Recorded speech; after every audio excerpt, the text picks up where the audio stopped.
It's Dave Chappelle came up with it. So. Dave Chappelle came up with a bunch of really good stuff. Yeah. Because Dave Chappelle is the king. He is the king. Dave Chappelle is like the king of comedy. Mm-hmm. If the king of comedy was a if he had a kingdom, joint smoking black man. Yeah. Or regular smoking black man. Man. Yeah, Dave Chappelle smokes a lot. Dave Chappelle smokes a lot at Backside Attack. At Big Sabe. Hey, welcome back to Canada. Thank you. You've been out of the country on a wedding. On a hiatus. Yeah. On a hiatus. For 5 days. Not even a hiatus. I mean, it was between the time that we taped the show. Yeah, pretty much, yeah. So it was, I don't think it was really that big of a deal. Yeah, but we did correct it for... Are we recording? Are we? I can never tell with that thing. I know we're recording on the audio. Oh, that's fine then. I can never tell what the hell's going on with that thing, though. You want to give it a check? I'll give it a look. All right. You can fill the dead air. Okay. So anyway, I cleaned out my computer recently.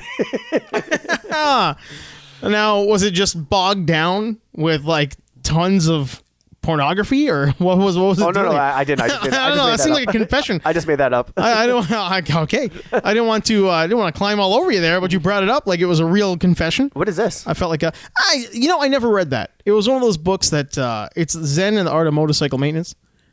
And my cousin had that book when we were kids. When I was a kid, and he was like a 20-something. And I remember he had it, and he was talking about how it was like this whole way, like your whole way of thinking changes, man. Like one of those Don Juan, Carlos Castaneda type things. I see. So I thought maybe I'll finally give it a shot and read it, because I had it here. No, that's not his copy. I had this copy from, I think like we were at the bookstore one day. What was that? The We Book In or some shit. Mm-hmm. And somebody had it, so I was like, yeah, I'll give it a read. So this was print. This is the 85 print. This is an old book. Yeah, that's quite old. Yeah, I thought it was a romantic novel. No. It's about a father and a son. Oh, okay, cool. A father and a son who go on a motorcycle trip, and I guess it's like life lessons, and how to be a good human being. Oh, okay. I don't think it's one of those. I mean, it's probably by today's standards, this is probably the epitome, the tome of toxic male or toxic masculinity. This is probably the Bible of toxic masculinity by today's standards. When it comes Hold doors open for the ladies. Yeah, just watch Easy Rider. It's probably better. I don't know. That is definitely the epitome of whatever the hell toxic masculinity is. Yeah, pretty much, yeah. Head smashed in, dragged behind a motorcycle. Yep. I love that Klansman. movie. Yep. I love that movie so much. Today a shout out to positive people. I was talking to some really positive people this morning. Mm-hmm. And it was kind of nice, because it's always nice when your day starts out with like positivity. When you talk to people who are like really decent and genuinely interested in how your day is going. Yeah. And then they're also really nice people, so you want to know how their life is going. So you just have a nice little back and forth. But it was we were at a client, and the client gave us a copy of, just because like one of their kids is out of school. So like, hey, you want this book? I'm like, oh, of course. I love when people ask me if I would like a book. Yeah. And it was Heart of Darkness by Joseph Conrad. I'm like, oh, well, we just talked about this, so it's kind of weird. But I was like, because they're really too cheery to be reading this. It's not exactly a. But it's all you kind of like. It is something you read in school. It is something you read in school. And plus, it's like it's necessary reading. It's a guide on how not to treat people. Yeah, I actually found that on the Apocalypse Now. If people don't know out there. Yeah, it's based. Apocalypse Now is based on that. It's roughly based on that that book, and even on the Apocalypse Now 4K that I got, that special edition one, it actually has a documentary, the documentary, and also the audio, basically of the of the novel. Yeah. Really? So it's got like an audio book. You can just listen to it if you want to. Oh, that's pretty cool, man. Yeah, that's really cool. Yeah, that is actually, besides 2001. Again, we're just like we do this way too much. We go to the movie shit all the time. No, I'm just saying that I'm not. Yeah, we do, yeah, but you're totally right. I'm just saying that as like 2001, it is the most like, it's so well packaged. There's so much stuff into that release. It is a deep dive. It's a deep dive, yeah. So if you ever want to know more about the movie, like that movie has everything. Like now, this like we said, I think last episode, it is the it is the definitive collection of Apocalypse Now. It's got everything. Yeah, it's got theater version. So the final cut. Yeah, and the Redux, and it has behind the scenes. It's got Heart of Dark. It has everything in it. Yeah. They're really going hard with the Redux. Yeah. Instead of redo. I kind of feel like redo. Like they didn't redo the movie. Like Parisian, the whole thing up. But redo. Yeah. Well, it's like a Redux. It's because like. What is a Dux? I don't know. If we're gonna do you Dux things? I don't know, because like Dux is nothing. Dux is nothing. Yeah, like, or if you want to call it do. Yeah, we did it. Yeah, exactly. Like there's a gonna roux, redo it. like I know what a roux is when it comes to like cooking, but like little flour. But you don't call it a rux. A little bit of butter. Yeah. Little flour and butter. Or call it a roux, as James May called it. When roux. A roux when he challenged Gordon Ramsay to cooking. Oh, why would you do that? Did you see that episode? I did not see that one, but I know of it. But like I think between you, you talked about it already. But I don't know why you would do that. Like, why would you challenge? Well, what happens is like Gordon Ramsay, like the F word, that show he has on on his restaurant. I know both Britain. things. Oh, the F word. Yeah, I know the F word. And he every episode he has like a special guest, like a diner or whatever, and they come in and they challenge him. They're like, "Hey, what are you good at making?" And then I'll cook the same thing, my own version of it, and they go back and forth. Yeah. And then they serve it to like blind judges, and the judges get to pick which one was better. Oh, that's pretty cool. And Gordon Ramsay does not win all the time.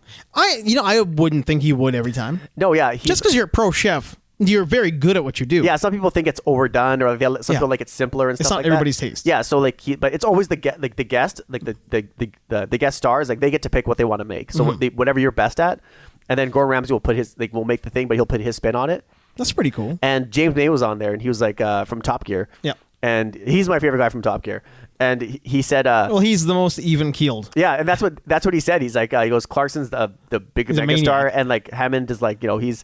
This is when Hammond like crashed and he became a internet sensation, and he's like, he goes, and then James May's like, yeah, I'm just unmarried, I'm just a bloke, I'm just a regular guy, right? Bloke. And then he said, I can change that. So he made him eat all this stuff that's unedible, like ox penis or whatever like that. And James May's like, hey, he ate it. He's like, yeah, whatever. This is he fear factored. Yeah, he's like, he fear factored. And then he's like, you know what? There's a shot of this stuff, and you have to drink it with like, it's like some sort of like. Blood or something like that, and he has to eat like this shark fin, which has been buried for like 2 months or whatever. Why are these things delicacies? Yeah, no, and he said, if you could eat these things, he goes, that'll make you more of a man than those guys, right? And so he ate everything, he drank everything. He's like, yeah, that was nothing. And then it's not so bad. Yeah, and what's his face? Gordon Ramsay, he threw up everywhere. He goes, James, he's like, did you drink that? Did you drink that? Did you eat that? I was joking. And he goes, yeah, and he goes, that was pretty light. And he's like, Jesus Christ. And then he's like, and then James May's best line, he's like, you disappoint me, Ramsay. Oh, God. And just like, he doesn't just eat it by like, that's a stab. The eating is a stab. Oh, yeah. The disappointment is just twisting. I know. He just said, he goes, you disappoint me, Ramsay. And then they went into the kitchen, and they were supposed to make like I think like it was like a fish kind of like a casserole or something. Mm-hmm. And James May was like just fucking it up completely. He's like, and he was drinking while he was doing it. Of course he is. Yeah, he's like, just having a good time. He's like, then he goes, James, then Gordon goes, James, do you always drink this much when you cook? And he's like, yeah, it dulls the horror of the food. It dulls the horror. And then he finally made it, and then it went to judging, and James May won 3-2. Get out of town. He beat him, yeah. After being liquored up and just like crushing it and not even really caring about what he made. He didn't give a shit. Just ends up too much. Like he probably put enough salt in there and just seasoned it up. Yeah. Like, when you're drinking, you're a little bit looser. Oh yeah. Like I do enjoy. I don't like to drink alone. That's sad. Mm-hmm. It's kind of pathetic. And I don't really drink much at all. Like I maybe like a couple times a year. I'm just not. It's not a part of my day. Me neither. Yeah. But I do like drinking. I do like drinking while you're cooking, or like even with like friends and family. Yeah, I do the social aspect. Yeah. I enjoy having like the friends around in the kitchen. They're sitting around. I'm like just making something. Yeah. I'm like QQ because I feel like a rock star. Mm-hmm. I do QQ. I don't do pew pew. Mm-hmm. Pew. That's a debate for people who are listening. I'm doing that here just so you know how deep I am in QQ. Or you can just do that's the gun sound. Or you can just do the table bounce and then like the gunshots like. Yeah. You could. That's a little too deep for me. I call that the Pete Davidson. That is the Pete Davidson. Yeah. But he does do that when he's sitting at the desk. But I do like when there are people around and you're just having a good time and you get to be a little bit of a rock star. You're not really I'm not really a center of attention kind of guy, but when I am cooking stuff and people are enjoying what I'm making and they're actually eating more than they should, they're feeling a little bit bloated. Yeah. Because they're eating all your food and you're having a couple drinks. Having a couple drinks, you're looser. Yeah. You're playing fast and hard with the salt. It's the most it's actually what I consider the most fun to do is like be with your friends and you're all cooking together. You're all cooking together. And you're just drinking and you're just having music and playing music. That's for me, that's the most fun you can have. Oh yeah. I mean, last year I did my deck. I tore the sides out so it feels a little bit bigger. Yeah. Now I've got all my shit there so I can cook like all my stuff in one place. Yeah. Yeah, it's fun. When people come over, I enjoy that. Mm-hmm. More than I enjoy going out to a bar and having a drink or two. Oh yeah. I'm done with going to bars. I can't stand those places anymore. I'd rather go to a restaurant and have a drink than go to a bar and have a drink. Oh, 100%. Yeah, 100%. That's there are things that you should be doing at this point in your life. Like we've talked about that as well a couple times. There are things that you should cut out of your life by the time you hit 40 years old. Yeah. And probably not because like you're too old to have fun, but there are ways you can have fun that are just more fulfilling than like 20-something bar hopping. I don't know. Yeah. Blowing your money on exactly. booze. Exactly. You don't want to... because whenever if you ever like end up with those places because you're being dragged there or something, you see guys who are your age and they're doing whatever they're doing there, right? Things that they should not be doing. Yeah. You're just sitting there. You're like, fuck, like I can't believe I'm here. You're watching this. You're like, man, that is sad. Every stage of my life working in the bar, from like when I was too young to even be there up until when I left, which was a good 20-year gap. Every stage of that, I kicked out people within my age group all the way up. Like from like even when I was 20 years old, I was kicking out 20-year-olds and 40-year-olds. Yeah. And when you kick a 20-year-old out, he's usually just been drinking too much. He might be an asshole, might be a dick, whatever. And you're like, I get the hell out of here. And they start a fight or you get into it, something happens, whatever. He's still like a 20-year-old in a bar being a hoodlum. Yeah. And that's passable. But when you kick out a 50-year-old who's in a bar, like I was telling the other day, my aunt or somebody I was talking to, one night when we were all working at Reds, I was with another one of my guys, and we were kicking out. It was a Trooper. Trooper was playing. And Trooper would bring in, like everybody knows what Trooper is. Yeah. So we're here for a good time, not a long time. They bring in like 60-year-olds. Yeah. And that's their key demographic, is these guys were young in the 80s, right? And then we had this dude come in. We're giving him the boot because he got too drunk. He's walking around. He's spilling his booze. He's cursing people. And the guy I'm with, we're going to go deal with this dude. He's talking to him while I'm on the other side, and at this point, it's still just casual. We're just having a chat with the guy to see where he's at, maybe find out where his wife is, and I'm going to sit down and just cool it, man. But he tells and keep in mind, this guy's got gray hair, he's wearing a Canadian tuxedo, so denim from head to toe, and he's older, like significantly older. And he says to the guy I'm with, and I don't hear it, something about having a knife. So my guy, he leans over and he's like, yo, Sabes, he's got a knife, like he's got to go.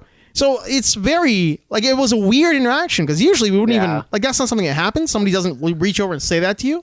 So right away, I'm in go mode now because I thought maybe he's seen it or maybe he's threatened him or something. I go for the gooseneck and my other guy doesn't do shit. And this guy just reaches over with a cigar and just leans it into my forearm. I'm like, are you kidding me? You are in your 60s. You're in your 60s, man. You're telling this guy you've got a knife and you're burning me with, like, your stogie. Yeah, it's crazy. Oh, God. It was like the whole thing was so gross. Like the entire interaction with this guy was disgusting. We threw him out. It wasn't even worth our time to call like the mall security or call the cops and get him arrested and charge him or whatever kind of shit. I beamed him off everything we could on the way out. He probably felt it the next day. But the interaction when you kick out a guy who's in his 60s who just like smells of 40 years worth of cigarettes. It's sad. It's sad, man. Yeah. And he's just gross in general. Yeah. And the way he's dressed, you're like, you've got a life. You've probably got kids. Maybe they're dicks too. I don't know. Yeah, you're married. Yeah, no, because you're walking that fine line between like, get the fuck out of here. Yeah. And like, what the fuck? Like, you want to pull him aside and be like, what the fuck happened to you? What like, is with you, man? Yeah. But my other guy grabbed him pretty good, and we locked him up and we walked him out. But it was just one of those things where even when you've got him pretty good, and you're like, how hard am I going to wrench this guy's wrist? And, because you don't want to end up with a problem. At the same time, like, I want to make sure his hips meet, like, countertops. So, like, at least he bumps into shit on the way out. Because you're so mad. My arm is on fire because he fucking just drills his cigar into my arm. It was just like he leaned over and casually just did it because my guy didn't grab him. The whole thing is just gross. And that's the thing. Like, when you're at that age group, you should be on a patio in your backyard, like on your deck. You should be enjoying yourself. Yeah, enjoying yourself, barbecuing for your friends. Yeah. Maybe you're a little bit too loud and your neighbor's like, hey, Frank, what's going on? Nothing, Todd. Come over and have a beer with the wife and kids. You know what? I don't know why I said Frank and Todd. Or you know what? Maybe the wife and kids are the ones who drove him to that. His wife was probably there. Wouldn't doubt it. She was probably there. Actually, I shouldn't say wouldn't doubt it. Like that's a possibility. Oh, well, I'll tell you, with that crowd, with the Trooper crowd, it was always like burnouts. Husband and wife burnouts. Oh, shit. Everybody. I mean, like, just picture like in your head what you think of when you think about like I don't know, 50 plus crowd of all like hardcore. They're still wearing their shirts from the last time they toured in the 80s. Like they're still wearing Trooper 84.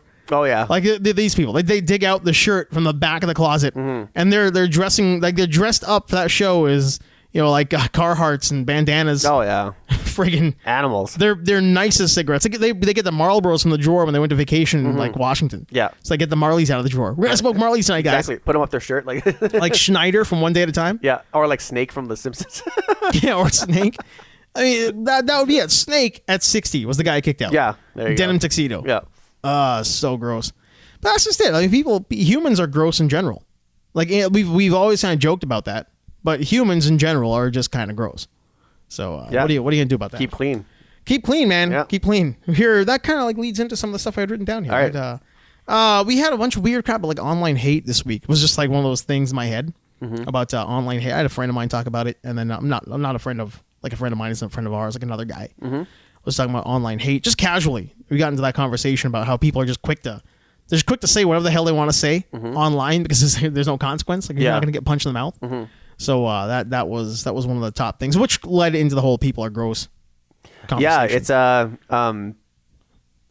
Yeah, because a lot of people will not like really they're content with that, like they're like I'm too lazy or whatever. And the lifestyle when you start to lead that lifestyle, it's like it's just like it's such a, I don't know how people can live like that. It's just they're too lazy to do something, so they do something about else. It. Yeah. Oh, do something about it. Yeah. Well, I've always said like the do something about it thing is there's too many good people out there. Like, and that's like the good people are kind of the problem that lets shitty people like flourish, right? That whole joke, the Boondock Saints, everybody always says like, yeah, that's right. For evil to flourish, good men will do not. Whatever the hell. Good men will do nothing. Yeah. Yeah, like evil flourishes and good men do nothing. Yeah. Like or good people. Don't send me a letter. Good people. Yeah, that's right. Toxic masculinity. Yeah. But that's the whole idea behind it, right? And that's I really think so. I think there are too many good people out there. Like when you hear a majority demographic like Caucasians in the U.S. who are all decent human beings, not the shitty people out there, not the racists or the Klan or whatever, but there's good people, and they're in a community where they treat minorities well. They don't treat them like shit. And to them, they're like, well, there's no racism here, so therefore racism is dead everywhere. It's getting better. Society's getting better. It's like, well, no, it's just you're a good person, so you're not seeing it. You take those minorities in your little community where you're all happy-go-lucky hippies doing your own rah-rah shit. You get that guy out somewhere else, he's gonna get treated like crap. Yeah, and you won't, so you don't see it. You still don't see it, right? Yeah, you're in a very lucky position. You're in a lucky position. You're in a luxury. Like that's why I always make that point whenever I talk about it. That's not white privilege. Because you can still be a white person in a society where you're like the poorest and people treat you like shit. Yep. But you also have the luxury that within that society, when you're part of the majority, you're not treated like shit until they're done treating all the minorities like shit. Oh, yeah. Like that's the luxury of it. Yeah. But like by the same token, it's like people will never know what you've been through, or you could look like the happiest person in the world. Yeah. But like people can look at like, I don't know, me, like for example, right? People can say like it's a happy-go-lucky dude. It's happy-go-lucky. Yeah. Like, look at him. Everyone. I faced like hatred before. Oh, dude. Yeah. Tons of times, right? But like, yeah. But it's like it's not like anyone's immune to it. Nobody's immune to it. Yeah. Of any background. I think there are lots of white people who eat shit for no good reason. Yeah. But then again, like, you're still not getting as bad as minorities do. Like you might be getting crapped on. Like it might kind of suck to be bullied. It might kind of suck to be crapped on. But like I got news for you. It ain't no picnic out there being not white. It's a rough neighborhood. But okay, I'll say this though. It's not. But by the same token, it's like how willing are you to like let it affect you? To let it affect me? Yeah. 99% of the time I let it slide. Yeah, like, well, you like for sure, right? But I'm just saying the general public. Yeah. Saying like, because I think when you're okay, you deal with it better as you age. So like, because you know how to handle those things better. Like you tend to handle them better. Yeah. So like, when you're young, you're impressionable. Your feelings are hurt easier. You can get ganged up on. You fly off the handle exactly. way faster. And plus, you might be like singled out because you're not in a group. So like I had that. Granted, I didn't go through it that much, but like, yeah, there was certain ways, like, I'm like, you know what, I'm singled out, but at the same time, it's like, I know everybody. Yeah. But as you get older, single people start ending up being at the same school. And then you kind of form your own group, and then like, but you don't, best thing to do is not like, separate yourself from other people, but like you tend to, like when you gather, you're less picked on, and then like it grows, right? But like, that's a good point. So like, and when you get into your adult life, you mature as a person, so like you don't have to deal with the you learn to like you kind of understand where that person's coming from in the sense of like, you know what, that person has problems. Yeah. So it's not me who I don't have to worry about myself. Yeah. That person is just weak. You mean the person who's being bullied? Yeah. The person who's doing the bullying. Doing the bullying. Yeah. Like you can look at them from like they're in a position of weakness because like they're not like they're not mentally strong. Yeah. They're just like they have to lash out. They're angry because there's something missing inside of them. Almost always. Yeah. Like I mean that's like when you see a person who is a bully as an adult. Generally, they were probably a bully as a kid. I mean, not generally. I think they absolutely were bullied as a kid. Yeah. And probably got like bullied quite a bit by their parents or older brother, sister, whatever it is. Yeah. Got treated poorly, so they lash out to make themselves feel better because they need to be in a position of power somewhere. Yeah, right? that's exactly it. Position of power is everything. Yeah, I think so. It is. I think that's a big deal. Yeah. I think. But I mean, no matter what volume. Yeah, no matter what volume it is, everybody wants to have some sort of like a step up on somebody else, right? I can tell you. Well, these people who do that. Yeah, I can tell you from experience. Like even like this is just a hilarious thing that myself and my uncle, we were at the wedding in California. We were both wearing like Italian suits, and of course you were. Well, because we were specifically because they were loud. They were very loud suits. Oh, okay. And so this was a fun thing you did. Yeah, we were like, okay, we went out. We were playing, and as he said, we're saying to each other, we're like, you know what? When we get back to Edmonton, we goes, next time we go to Uniqlo, we should let's wear our suits. All right. Yes, he's like, why not? Yeah, and he's like, I said we should. He's like, yeah, let's look like we're in power. just walk in there. Just walk in with suits and like let's just go and sunglasses as well. He's like, let's just make it like we'll do it as a joke. And I feel like it's a very 80s thing to do. Because every time I wear a suit, Ferris Bueller. I know. Because every time I wear a suit, I feel like I want to take over some shit.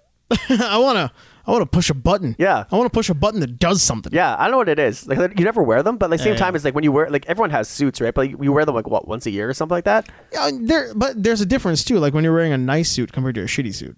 That's true. Yeah. Like if you were like a suit that you got at, I don't know, like the $99 suit store, you're like, all right, that's it's okay. But if it feels weird. But the thing is, if it fits well. Oh, if it fits well, it's a different perfect story. fit, regardless of like what it is. If it fits perfectly, 100%. Then it's fine. Yeah, for sure. Yeah. But definitely, if you have a well-tailored suit or a suit that fits Nothing beats it. Nothing beats that. Yeah. You definitely feel like you've got. Yeah. So I mean, in that sense, once you have a little bit of power there, yeah, it can't go to your head. Yeah, it definitely puts an odd smile on your face. It does. It's like you're like with like a grin, like, yeah, you just like feel stronger. Feel a little bit better. Yeah, you feel much better. I think maybe that's like going back to what we were saying earlier. That could be something like when you're in a majority.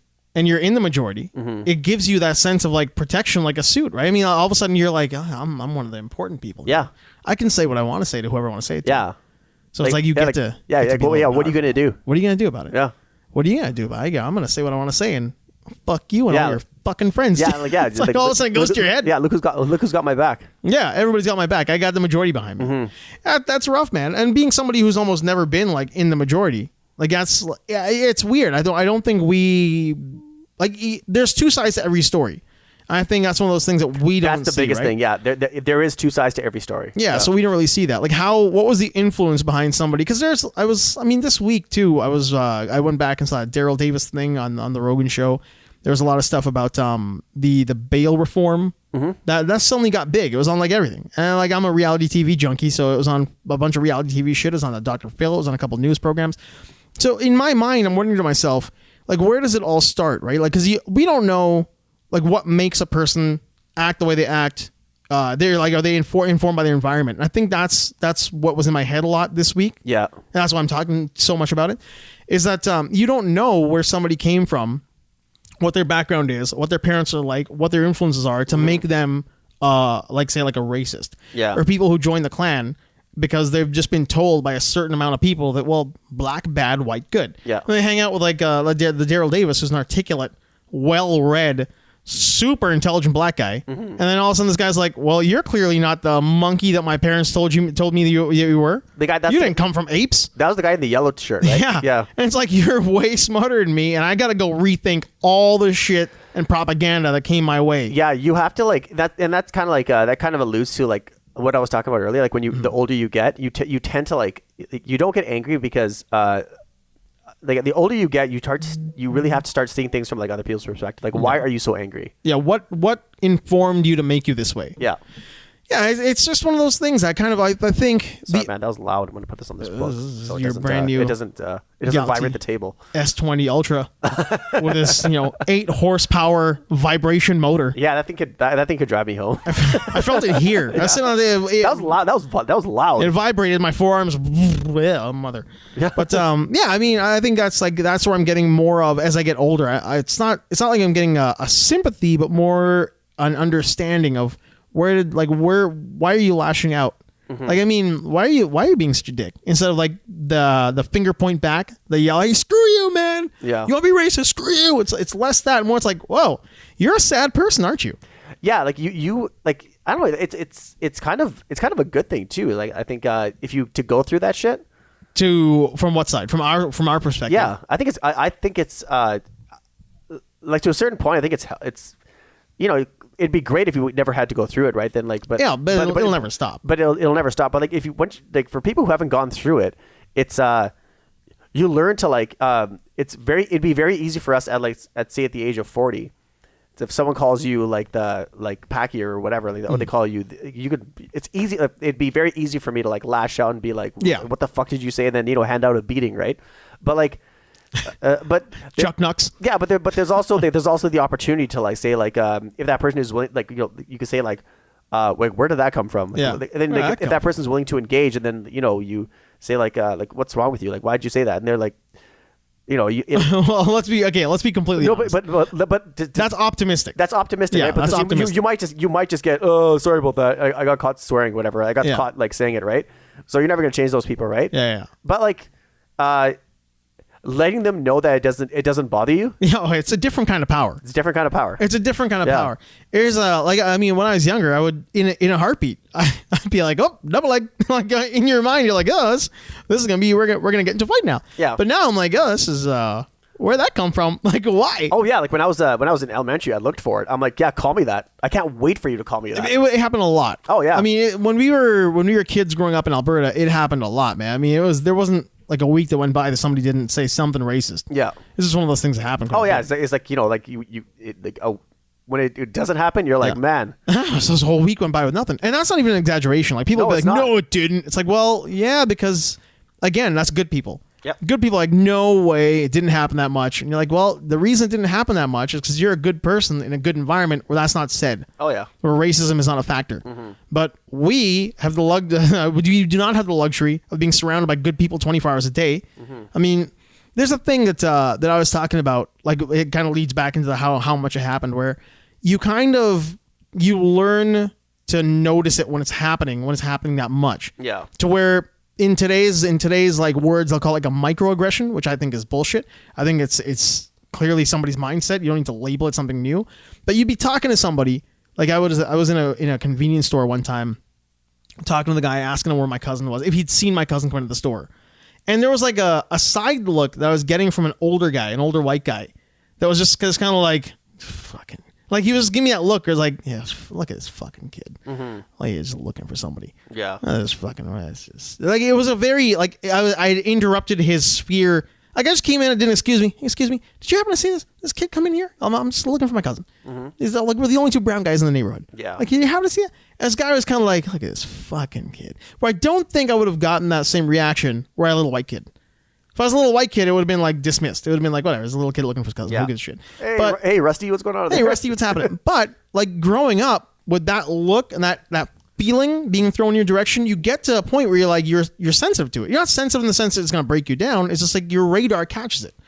Your radar catches that emotion. Yeah, you get those. You can feel the vibes. You can feel the vibe. Yeah. Like you understand the vibe, and you're like, oh, I get it. That guy doesn't want me being around. He doesn't want me around. That guy doesn't want. And in the bar, like I would walk up to a table and tell a group of like 5 or 6 guys, hey guys, you're spilling your drinks and knocking people around. I need you to cool that for a little bit. Just cool it for a little bit. Yeah. I'd say in the nicest way possible.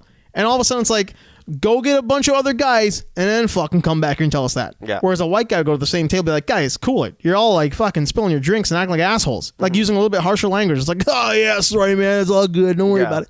It's like, well, I walk up there and said it politely, which is now looked at as weakness. And I gotta throw you guys out of here because you don't like the way I look and you don't like somebody who looks like me telling you guys who look like you to be cool. Yeah. Whereas a guy who looks like you comes at you harder and says, calm the fuck down. And all of a sudden, you're all calm. Oh yeah, I think. So we do pick up on it. Oh yeah, I think in that situation, I think your expectations are a little too high for those guys. Oh yeah, no, but I mean in general. But it happens. That happens everywhere. Yeah. I mean, and it's like those things happen. They happen. Yep. An example. This is one of those things I'm going to stick on. I think today. Well, another thing that happened that we were walking in a Shoppers Drug Mart like 2 years ago. My mom wanted to go down to the Shoppers, so I drive her down there. Go to the Shoppers, and she's going to buy something. She walks ahead of me into the store, and then from the mall side, and there's like a line that kind of goes across the door. And this dude, like, that hits where you see him and he sees you and you're like, oh, this guy's gonna be a problem. Like, immediately, like, he's one of those guys. And he backs up. There's nobody there. He's the last guy in the lineup. My mom is walking straight in. And you can see him see me. He looks at her and he takes a step back and gets in her way. Like, just steps back and stands in front of her. So I just kind of casually reach over and I see his jacket. I just give him the nice little move out of the way. Like, I mean, because I'm a lot stronger than I look. So I give him that little shove, the old walk into the bar shove. And he moves a good couple of feet and is immediately, don't you effing touch me, man. Don't you ever effing touch me again. I'm like, I saw this coming. I knew this was going to happen. So he's like, if I ever see you again, I'm like, hey, princess, you're never going to see me again. We probably don't live anywhere near each other. I walk away. I give him a little bitty response. I walk away. Smile and chuckle. He's just standing there losing his shit. And we would just walk away. Like, this is how your day goes, man. Yeah. This is like how a day, but a good person, like the lady who I talked to in the bank a month ago. I remember you telling me that, yeah. Right? For her, racism is going away. The world is getting better. It's nicer out there for everybody. Yeah. Because we're all multicultural now. I'm like, you're a good person. That's the problem. She has a very optimistic attitude. She's optimistic. Yep. She's kind. She probably has like a lot of black friends. I've got a lot of black friends. Yeah. It's like, yeah, she's one of those people, right? She's a decent human being. And to me, that's just like we're navigating like a really weird part in the world right now. And that's kind of like spilling into that. How would you say the same thing if you're in front of somebody as opposed to would you say that online? Yeah. So that's why the online hate thing came into my head. Oh, yeah. And that little kid got fucking handcuffed. That 6-year-old black girl got handcuffed in Ontario. Oh, yeah. Like, because, like, again, for what reason? She's 6, man. Yeah. Just do a non-aggressive hold on her. Like, get one of your teachers out of the classroom and just hang on to her for a little bit. You don't need 2 cops to come into the room. And she was hogtied. Yeah. They handcuffed her hands and her feet behind her together. Yeah. I don't know if that's exactly how it was, but her hands and feet were handcuffed together. I mean, like a 6-year-old black kid, granted she might have behavioral issues, but was she treated differently because she was black? I mean, that's the thing. I don't know the whole story. Yeah. I'm not sure if you saw how wild she was. I've seen kids like that. Yeah. Like, I'm not sure, like, I'm not saying I don't know her story, but I've seen kids where like in grade 6, like this girl who's in my class, she was like out of control. Like the teacher was like, everyone go home. The class is done. Everybody out. Yeah. And I lived, exactly. And it was I lived like literally like 10 steps away from, I was like, yeah, I'm done. But it was like, she was like going wild. Nuts. And I was like, even like, but to be honest, like, I'm not saying that what the police did was fair, but everyone was like, we should call the police on this girl because like she's out of control. Like, and that's fine. But you can call the cops. But like, yeah, but I don't think that, maybe it doesn't relate to this lady. Maybe she was this girl. Maybe she was just, it could have been because she could have been just a jerk. Who knows? Who knows, right? So, like, you mean the kid in your class? This little girl. This little girl, right? 6 years old. But like, that sounds really aggressive. Like, that sounds a little. That's way too over the top. Yeah, I mean, not being in the room when it happened and just reading about it from a couple of news sources, it just seems like that's a little too much. Like, there's no need to handcuff a 6-year-old, but that happens disproportionately among minorities all the time. Like a little kid makes finger guns and cops are drawing down on him. Yeah, I'll be honest. Like, I think since I just got back from California, and every time I go there, last time I was there in March, like last March in New York, it's very hard for us to like really like grasp how like how with people when black people when a lot of like African Americans say like they're afraid of police and like they say like and we're like it's very easy to say like, okay, is this problem how bad is this problem still, to be dismissive? Yeah, it's like, like, okay, how bad is it really, right? People tend to forget their population is over 10 times our size. Oh, yeah. So like we don't see it that much. We see it here, but it's like in small numbers, right? Because the population is very small, right? There's so many states. There's so many like, and the population is so high. It's overcrowded, and you take into account healthcare. You take up like the economy and like the the education system. You just put all those things into one, and it's you see it. Oh, 100%. You totally. I've spent see a lot of my youth and life in the U.S. It's something else. It's real. It's not like if any like. But people say it can't be that bad. It's totally that bad. Oh no! I mean, in the States, I can speak from firsthand experience. Yeah. I've never in Canada been pulled over just on a random check. On a random check. I've been pulled over 3 times in the U.S. on a random check. Just being a darker skinned guy with a shaved head. Yeah. That they can't quite tell what. I mean, even then, this is like pre 9/11 and post 9/11 when you're just like a random dude. And like I've driven through Georgia and gotten pulled over. I've driven through Nevada and gotten pulled over. Yeah. I've driven through Washington State, like upper north. Pacific Northwest and been pulled over. It's happened 3 times in the U.S. To me for just like, where are you from? Just taking a look. Yeah. License and registration, just taking a look. Out of state plates. Oh yeah, I've walked away from the last like 4 speeding in 4 zones. Like I've gotten away with it. 'Cause all they said is, 2 cops pulled me over, and they're like, and in Canada. Here in Canada, like I was by 51st Avenue, 97th Street, right where the police station is. And I went through there and they pulled me over and I was like, they're like, any drugs in the car? Yeah. And I was like, I was like, no. I said, you can check. And I said, he said both hands on the steering wheel, all that stuff. And I said, he goes, do you know why we pulled you over? I said, why? I was cruising. And I was like, I'm like, and I went, and they were laughing. They're laughing. Yeah. They're like, I'm like, yeah, this is a construction zone. And they're like, yeah. And they're like, and the guy goes, Raj? And he's like that because they had my driver's license. He's like, they're like, he goes, he's like, it's plus 27 outside. Enjoy the day. Like, slow down. Slow down, man. And he let me go. It's significantly different here. It's so different It's here. significant. I've had the times here where I've been cruising a little bit more than I should be. Yeah. It's like a few over. And you just like talk your way out of a ticket with a nice cop. Yeah. And they shook my hand and everything. They're like, I was like, yeah. I apologize. I'm like, I'll take the ticket. And they said, no. They said, just slow. It's a nice day. Slow down. I had one on what's it called? On 81st, 82nd, sorry, where right by the bridge before you get to that Honda, where that they always have the cops sitting out there because the speed change. Oh, just by 94th Street. Yeah. Yeah. And he pulled me over, kind of talked me out of it. And I'm like, do I have to go get you guys a box of donuts now? Like, do we do that? Is that the thing the cops want? He's like, no, we can't take those. I'm like, because they make you fat or because you can't take them? Like a nice, jokey, jovial conversation. Yeah. That will not happen in the States. Oh, yeah. Like, the first thing you do is just to admit fault. To just be like, you know what? I was speeding. I just do it. I'm like, yeah, I was speeding. I'm like, I'll take the ticket. Yeah. Do we know why you pulled you? Do you know why we pulled you over? Yeah. I was cooking. Yeah. Unless, like, if there's no reason, then you have to defend yourself. But same time, it's like, I don't ask why were you pulled over. Like, if they ask me, I'll be like, I don't know. I'm not. My tail light up? Yeah. I'm a good citizen. It has to be something. Yeah. Whereas you will not get that in the U.S. In the U.S., there's so much more like the profiling is definitely way higher. The disproportionate incidents against minorities, black especially, is way higher. And black and Hispanic too. Like there's especially like because you can't police everything because there's the population is just much higher than than what the police can actually control, right? Yeah. Especially if you go into Los Angeles and stuff like that. They can't. The police are like outnumbered by the gangs. Oh, it's ridiculous. It's ridiculous. Not just that, but they're just outnumbered by street crime. Yeah, so they just have to work with them. Yeah, by random street crime. I mean, there's so much I have to look the other way on just because they can't deal with homeless drug use all the time. If they just dealt with homeless drug use or the homeless population in California, in Los Angeles, that's all they would do. That's all they would do. Yeah, and it would do nothing to curb any issues. No, because if you just work on if you just focus on like street level when it comes to drugs and like all that stuff and even homelessness, right? That does nothing. It'll do nothing. Nothing. All you're going to be doing. Yeah, it's all because you're going to be like you're just chipping away at something that's infinite. Yeah, and so you have to attack the problem at the source, but the problem is the source is at the very top of the government, and and that's where politics gets involved, and you can't do. It's like you'll never get anything done. No, man. No. There's way more to it than anybody I think really puts the effort into learning about. I mean, like just even with the bail reform. Like I was reading more and more about bail reform, just because it's such an intriguing conversation.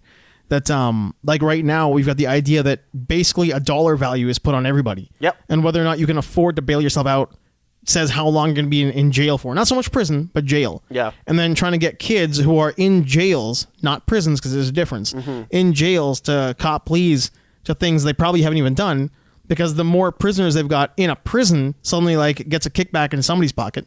It's like all these things are happening in the States and it's just it's really gross, man. I mean, the way the system is run is so gross. Oh no, it's bad. Like the system is brutal. Yeah, the prison system is a money making scheme. It is like private prisons. Private prisons, like even public prisons. Like prisons are exactly like big pharma. The only difference is one is like trying to like is the mask is like trying to help people, and the other one is just get as many people as you can, and it just creates jobs. Yeah, the mask. That's a good point. They're both masked. Yeah, so like one is masking to help you get better, and one is masking that we're helping society. Yeah, but they're both in it for money. Yeah. Oh, that's the whole thing, right? So it's disgusting. It doesn't matter. I don't know. It doesn't really matter who you vote for.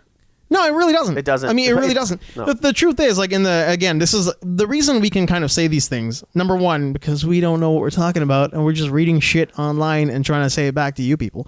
I mean, that's the biggest thing. We have the luxury of regurgitating shit that we read online and learning more about it as if it's a TV program. Yeah, there's also certain truths about it. Like there's definitely truths in there. Yeah, like I don't. I'm just saying that we don't know what the hell we're talking about. You shouldn't be getting this as like the Bible fact. No, this is just the trailer for the movie. Exactly. Yeah, so like, not Mr. Church though, because that gave the whole movie away. Yeah, I don't know. I just think it's, the whole like as long as the Republicans are in the Senate. Yeah, that is status quo. That is the status quo. Nothing's ever going to get solved. It doesn't matter if that's Bernie. Yeah. It doesn't matter if it's Joe. Yeah. But you're not going to win. You're not going to win. He's in too deep. Yeah. Trump is in too deep. Yeah. And Mitch McConnell is the devil. he's the turtle that's got the saucer on its back, the flat Earth. Mm-hmm. That's what he is. Well, who's the author? That's Terry Pratchett. Is it Terry Pratchett? Discworld? Yeah, it is. Yeah. He's the turtle. Mm-hmm. Mitch McConnell's a turtle in a warped Terry Pratchett novel. Yeah, exactly. And the Discworld's the flat Earth on his back, and everybody's just like floating, hurtling through space. Yeah. On the back of 4 elephants. The bells from the back of 4 elephants. Holy shit! It is a Republican metaphor, isn't it? Yeah. Mitch McConnell's a turtle. And the world's on the back of 4 elephants. Yeah. And it's a flat Earth. Exactly. Yeah. Man. Democrats try to. The House sends us the bill, and we're just gonna kill it. Because it's Democratic. Yeah. Oh, did you hear about Starship? Starship Enterprise? No. Jefferson Starship? No, Elon Musk's SpaceX. The explosion? The explosion, yeah. The prototype exploded. It blew up. Man, that's good. It's a good thing. I think it's a good thing. There's nothing wrong with that. I mean, because you don't want that to happen when there's people on board. Yeah. You want all these problems you got to break a few eggs, as we said in our last episode. Yeah. If you want to make something right. And if you've got a prototype that's going to go up in the air and it's going to explode, now you've got data. Mm-hmm. Valuable data on why it blew up. Yeah, there's no, like, there's, his response was, that'll buff out. Yeah, it's typical Elon Musk response. Yeah, exactly. Right? So I think it's, I think it still shows promise, but there's also that, I think it's within like maybe 5 years, I think, NASA just awarded SpaceX a contract to go to this one asteroid. But I think it's between Mars and Jupiter. I think it's a asteroid. Precious metals asteroid. Precious metals asteroid. Yeah. So they're gonna. I think what's the contract worth? $150 million or something like that. It's quite a bit. Yeah. So it's quite a bit. So we'll see how that pans out. To see how mining works. How asteroid mining works. Yeah. So I think the initial. I think it's going to be like the initial stage is going to be like, if we can send a Falcon there, and then we can mine it there, extract it, and then bring it back to Earth. But Armageddon type shit. Exactly. So I think it'd be a good practice, because the thing is, like, if that is true, if they can get that done, they can do that, because like any mining that's going to happen on asteroids, because all asteroids that are have been identified have a monetary value. Oh yeah, but if people don't know already, whatever's in an asteroid, it's on Earth. Yeah, so like there's things in there. Oh yeah, it's like there's asteroids that are floating around Earth that have like certain rare earth metals. Yeah, they're named, and they have like, okay, this asteroid is worth like $6.5 billion. This one's worth this one. They've been categorized and priced. Yeah, no. I mean, there's a business behind it. There's a business model behind mining asteroids and getting precious metals off of those. Yeah, because we've raped our planet.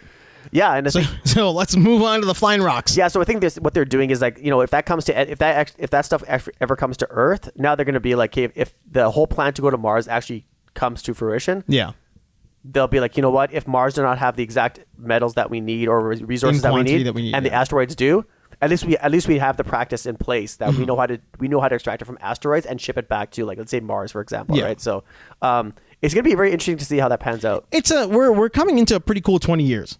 I think the next 20 years are going to really define what's going to happen in the future of our planet. You can either take the next 20 years and just be status quo and not try to fix issues like plastic and not try to fix issues like environmental damage. Yeah.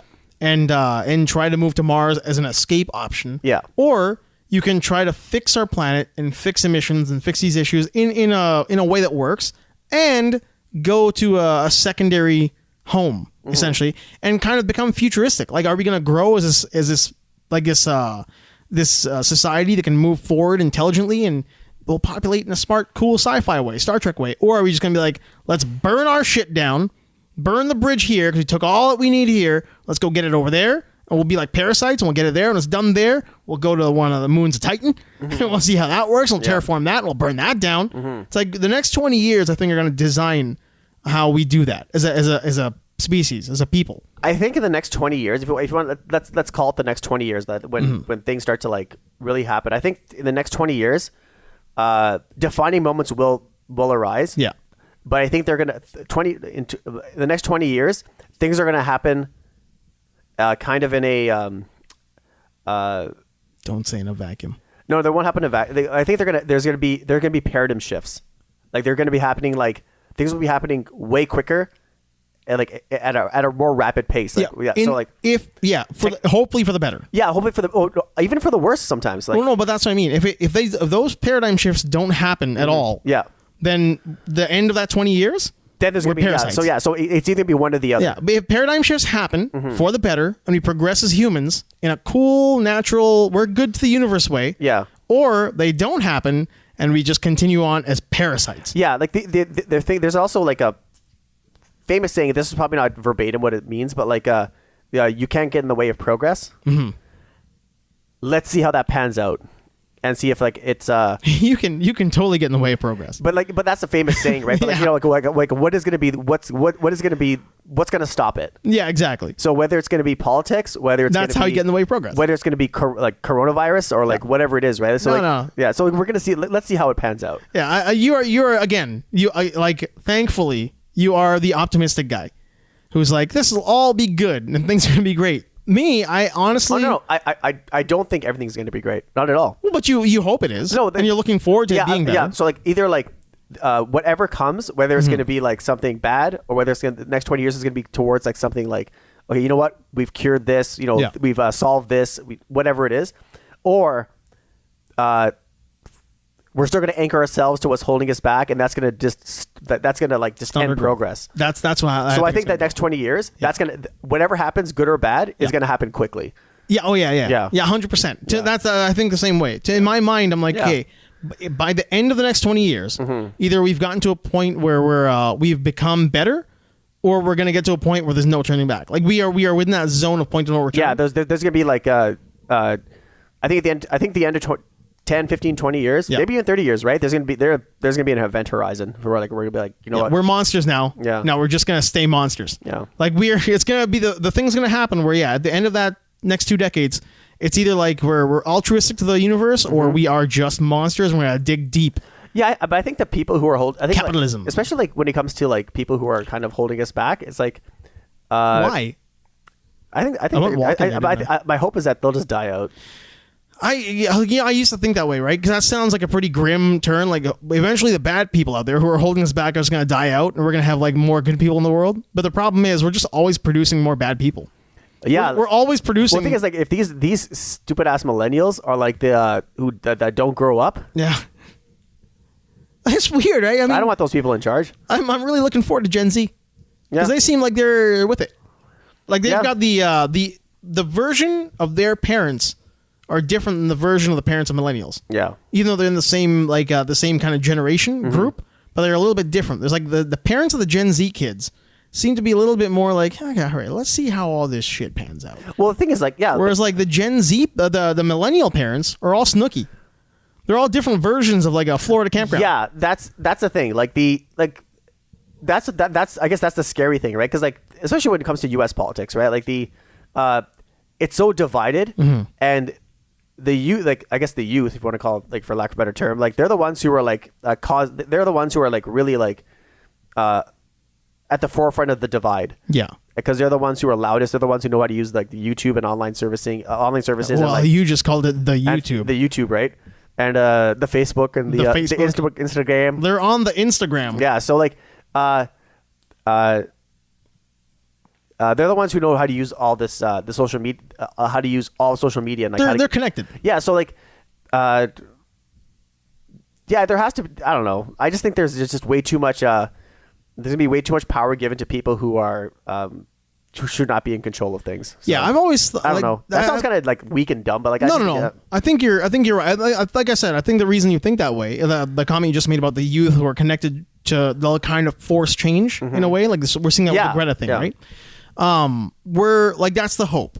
But in my mind, it just seems like, and again, I always play this angle because like that's kind of where my head goes first. And like I said, I'm always glad that you're playing the optimistic side because it's a good balance. Yeah, it wouldn't work then. It wouldn't work then, right? Yeah. Echo chamber. Yeah. I always kind of feel like that concept of we could spend, let's just say $1 million and start fixing the problem now. And for a year, we're going to work at like, say, either a deficit or at like flat balance. Yeah. Whatever it is. We're going to work at even and we're going to fix the problem, but we're not going to make any money out of it. Let's try that.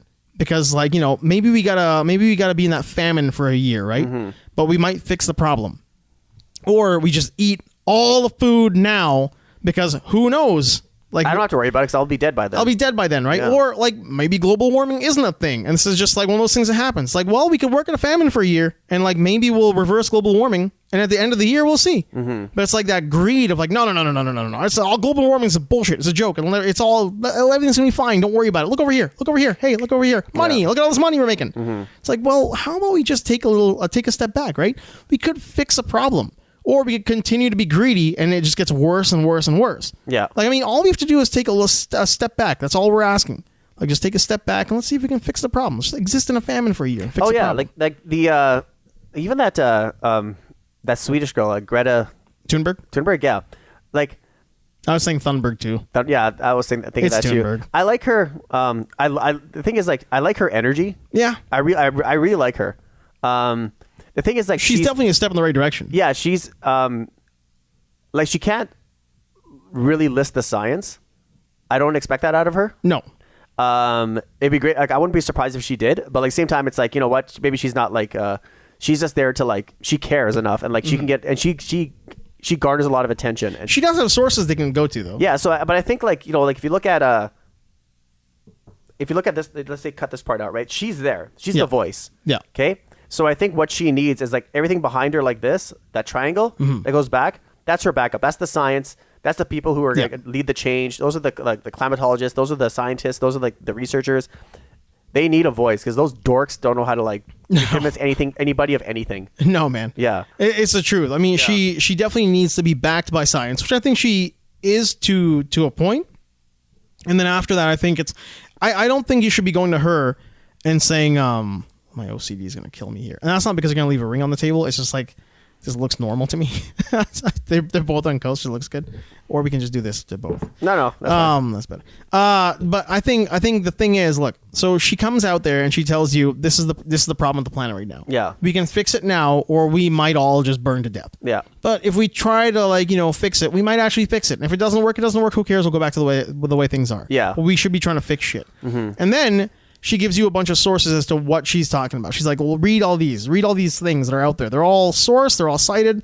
They've all been checked. And it's all valid information of to why I think. And there's nothing wrong with that. Nothing wrong with that. Yeah. And then they say to her, and what else have you got? She's like, I've got you going to Google and reading about it. Yeah. It's like, she doesn't need to provide more than that. No. Like, she doesn't need to go back and give you 10 times more the information she's giving you. Yeah. Did you research it? Yeah. Did you research it? Oh, no. No, I don't have to. Let me Google that for you. No, she shouldn't be doing the let me Google that for you. Now you have to go educate yourself. But everybody goes through and it's like, well, what else? Tell me more. What else have you got? You've got this, but there must be more, right? So give me more. It's like, no, stupid. Yeah. It's your turn to go get smarter now. That's weird that you mentioned that because that's like she just provides you with the picture, right? Yes. It's up to you to like look at it and come up with your own your theories, your own conclusions, right?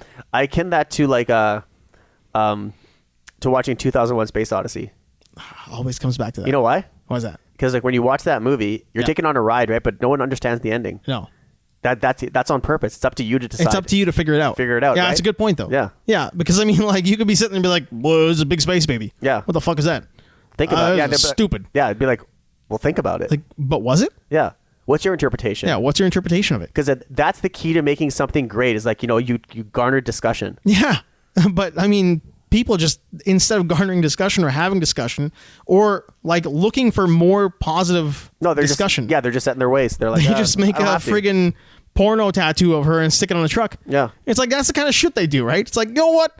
I don't like her. I don't like her weird squinty face. Yeah. I think she's mentally ill and her parents are stupid. I'm going to make this thing. I'm going to put it on my truck and I'm going to go get my dualies kicking it. It's like, get my koozie. Yeah, why are you being a caricature? Like, why are you being a caricature of what she's already saying you are? Mm-hmm. Like, I mean, you're not, right? The whole point is the caricature person who I'm just talking about now, he's so loud and he's just kind of appealing to so many people. They're like, yeah, it's kind of funny, whatever. And again, good people are like, whatever, it'll blow away. Don't worry about it. It's all gonna go away. No, there's too many of those fucking people. There's too many of those people out there, man. Stop just letting that guy walk around being an asshole and representing you. Yeah.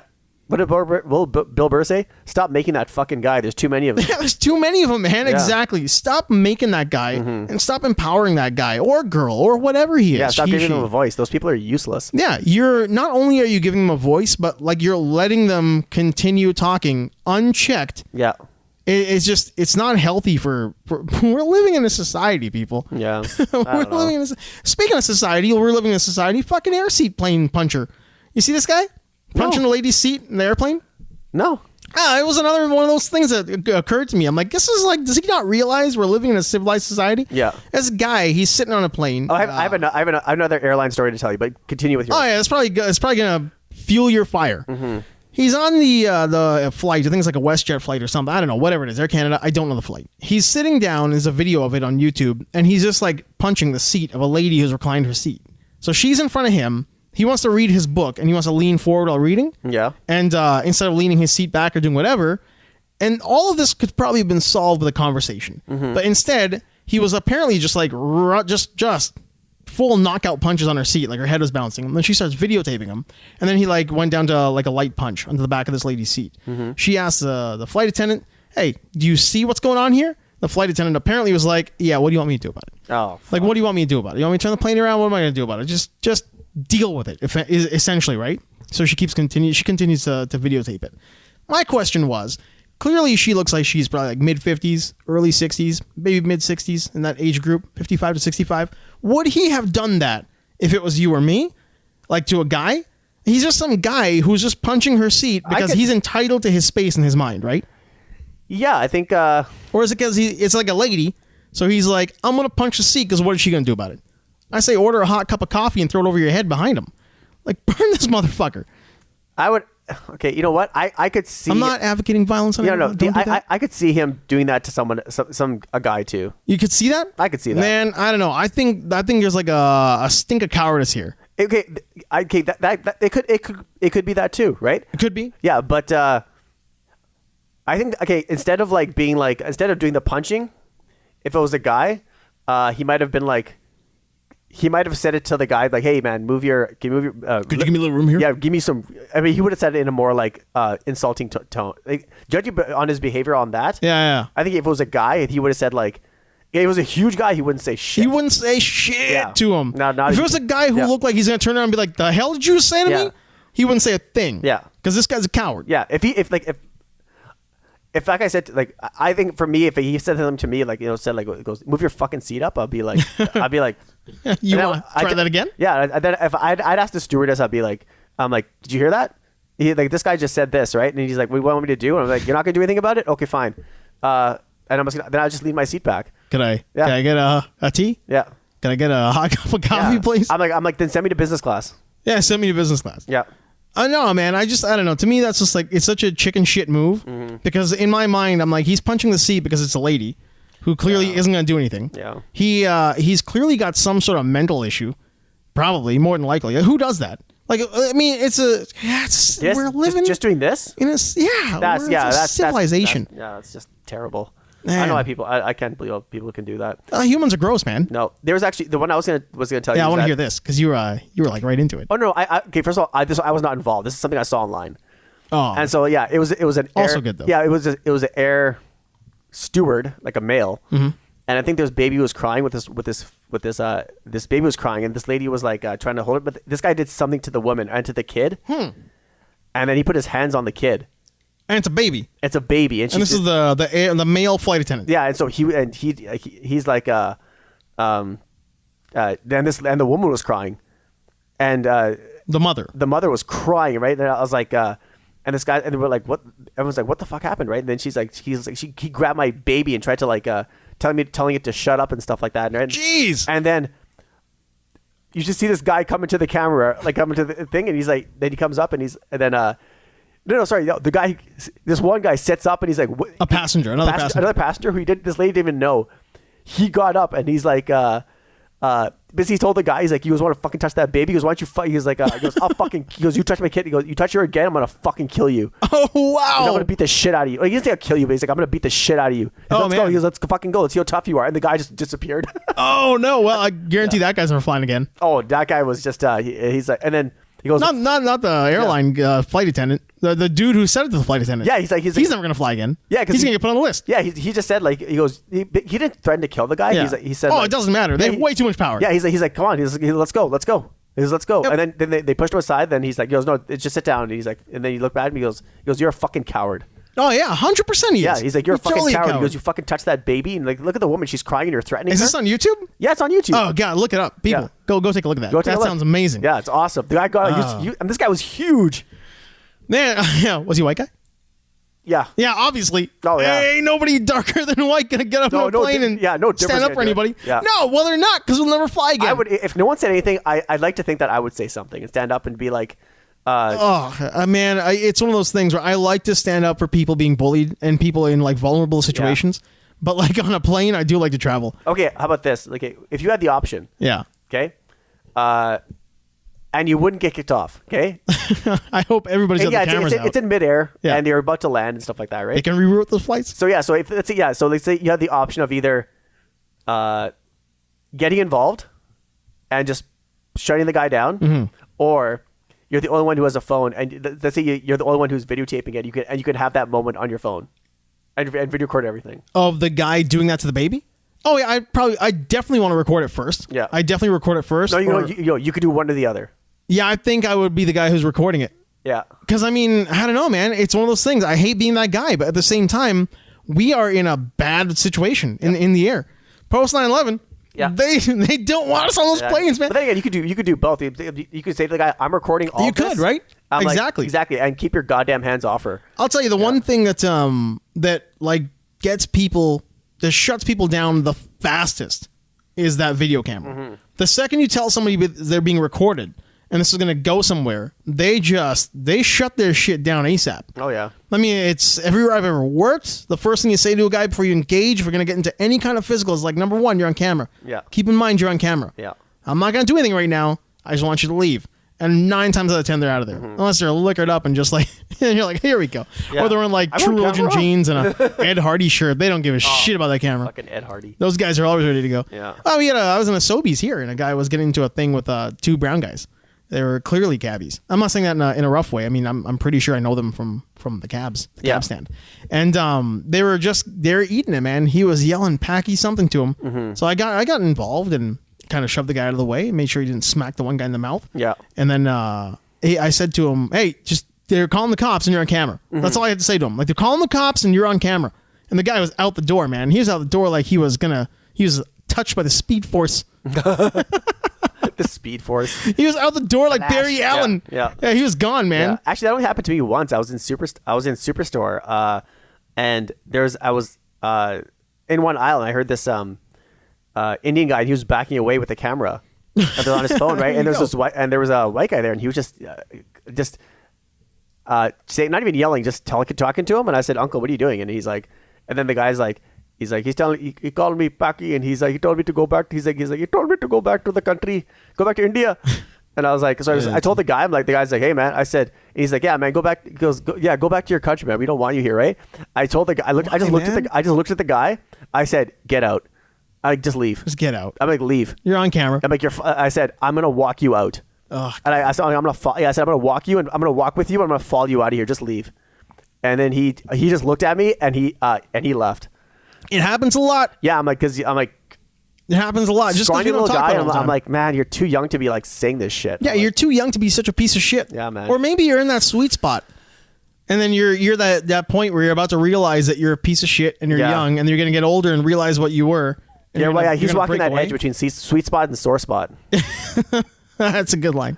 But he is, exactly. He is like, either like, you're gonna take that turn and like, you can be like, what the fuck, like, why was I doing that? Yeah, well, why am I thinking like this? Or you're just like, just rot away in your ignorance. So. Yeah, I mean, and more than likely, that's what's going to happen. He's going to rot away in his ignorance, which is sad. I just think the whole thing is sad. I just, it always comes back to me, and people say, it's like, no, we're all good people, and things are great out here. I'm like, yeah, you don't know. Like, you really, it's unfortunate. And that's why I talk about it a lot more these days, is because it is not going away. It's going to continue happening. Like, there are idiots out there who are going to keep being idiots, and hopefully the way it's going to slow down, or the way it's going to be kind of like balanced out, is when the better people, the good people, start realizing that there needs to be more of us out there. They educate their stupid ass friends and tell them you shouldn't be like that. Yep. Shun the idiots. You got to shun them. Got to shun them, and you got to point them out. I think everyone do two things. No, I think I guess for lack of a better term, being corrected. Yeah. We've all been corrected in some form or fashion. Like, we've all been like that. And some people just need it more than others. Yeah, exactly, man. Yeah. It's like you can help some people. Like, you can absolutely help people get better. And then there are some people that need to be like held underwater like a bag of cats in Russia. Yeah, you have to put that under until they stop struggling. Hold them there. Yeah. Hold them underwater until there's no more movement. Yeah. And then when you think there might be movement, hold it a little bit longer. Yeah. A little bit longer. Pure Sicario. Absolutely Sicario. Yeah. Hey, so let's get to some lighter stuff. Yes. We've been talking about some pretty dark times. Yeah, we took a dark corner there. We did, but every now and then you have to take a little bit of a dark turn, because again, I think it's a perspective that not everybody gets to see. Yes. Like we talk about it every now and then, not all the time. We're not that kind of a podcast, but every now and then we talk about it because not everybody understands what it's like being somebody else. And they think it's all peachy keen and everything's cool because it's not in your face all the time. Yeah, it's true. Right? Yep. So, I mean, every now and then we just tell you, hey, it's not gone. It is getting better. It's not good. Yeah.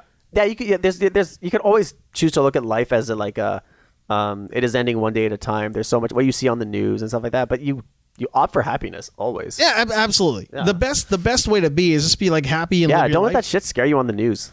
Yeah, coronavirus isn't out to get you, man. No, it's just the problem is it's like there's not a lot of people who've gotten it, but enough of those people have died. So the percentage is high and the population is low, so it makes it look like all these people are dying.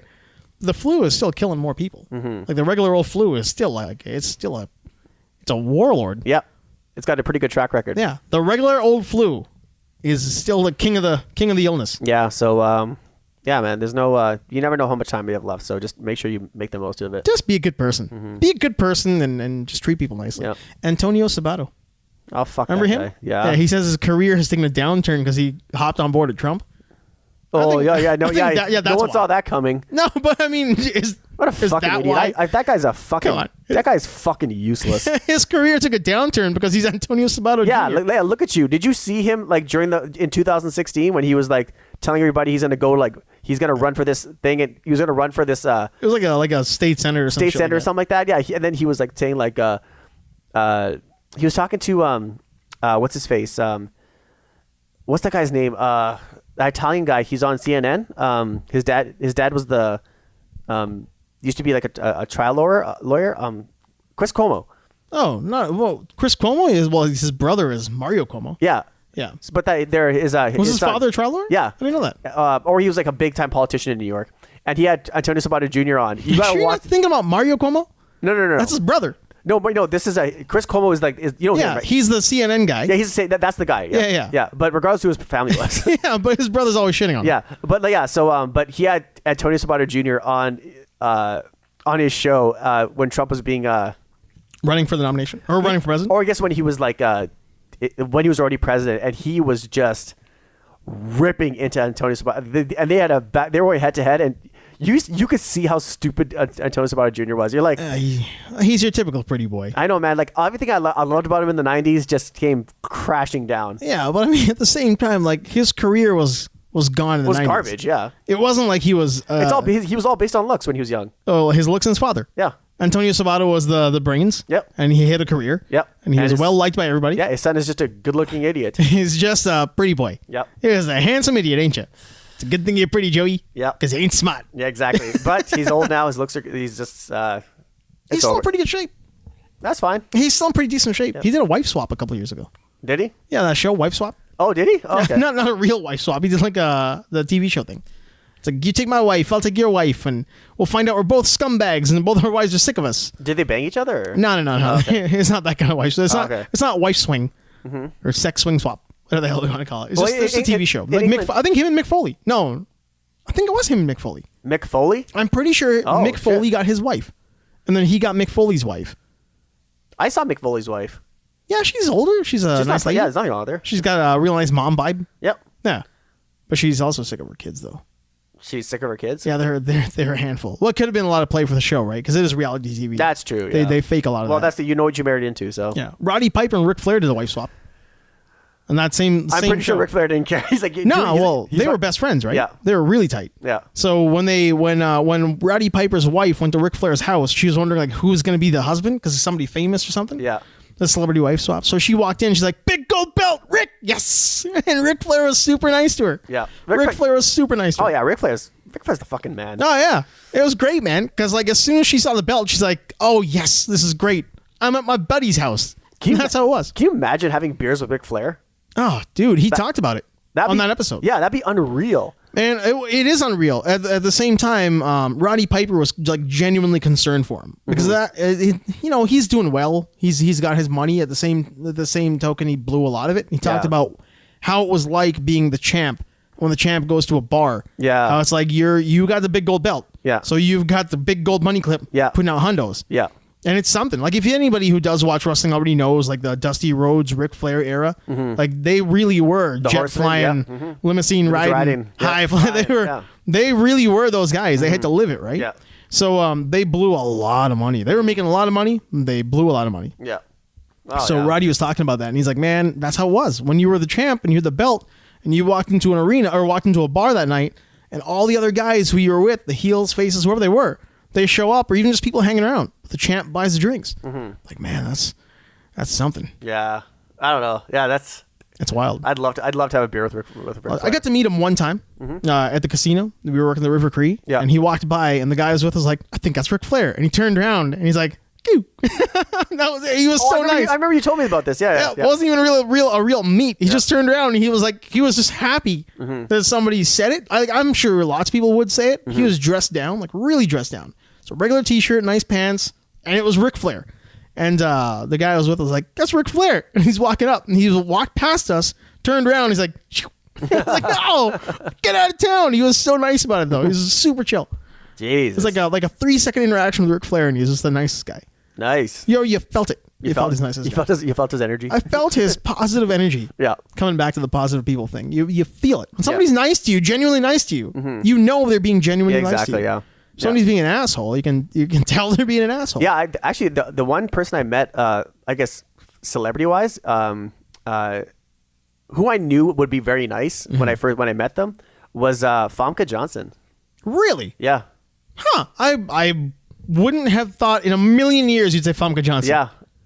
I met her at a Cherry Tea, like those t-shirt place where you can make your own t-shirts. I met her in Vancouver, and she was filming X-Men there. Oh, no way. Yeah, and so X-Men era. Yeah, Jean Grey, Famke Johnson. Exactly. Yeah, the hair and shit. Yeah, this is this is like the second X-Men movie, and I was like, I saw her. Yeah, I saw her there, and I was like, it was just myself, my cousin, and we were in that store, and I was like, that is her. No one looks like her. No. And 9 feet tall. Oh yeah, she's statuesque red hair. Yeah, and I said hi to her. I'm like, hi, how's it going? I'm like, I'm a huge fan, and she was so fucking nice. That's cool. That's good to hear. Yeah, that's really good to hear. Yeah, and she's like, "What t-shirt are you getting?" I said, "Getting a t-shirt made?" I'm like, "Yeah, I'm getting a Prodigy t-shirt." She's like, "Oh, Prodigy." She said, "Like, yeah, that's great. That I love Prodigy." And And then we started talking about music, and I was like, you know what? I'll leave you alone. You can. And then, you know what? This is venturing into creep territory. Yeah, I'm gonna let you be. Oh yeah, and I was so young, and but it's the same thing when I met Wu-Tang Clan. I was like talking to them, but at the same time, it's like I was like, I don't want to annoy you. I'm like,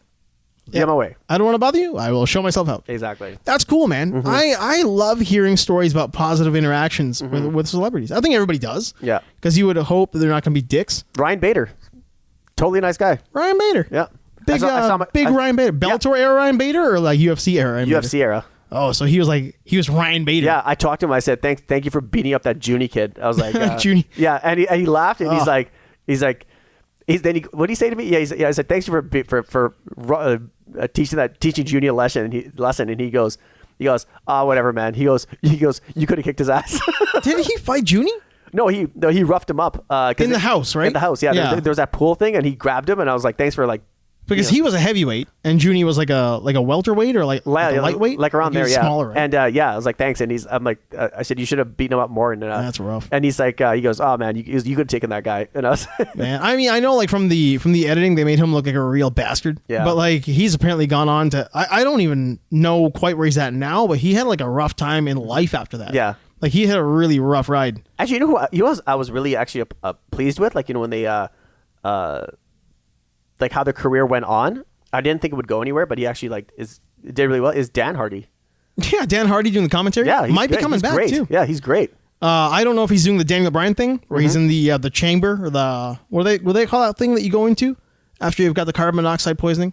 It apparently helps with the hyperbaric chamber. Hyperbaric chamber, yeah. Yeah, apparently, I think, if I'm not mistaken, he's been doing the hyperbaric chamber treatment, getting his mind right. I think he's like doing a lot of stuff for his body. He looks totally healthy. He's pretty healthy. I think he was actually trying to make a comeback for a little while there. Last year or like late 2018. Yeah. Yeah, so you never know. Yeah, because I hated him as a fighter. I was like, just his attitude. I always liked him.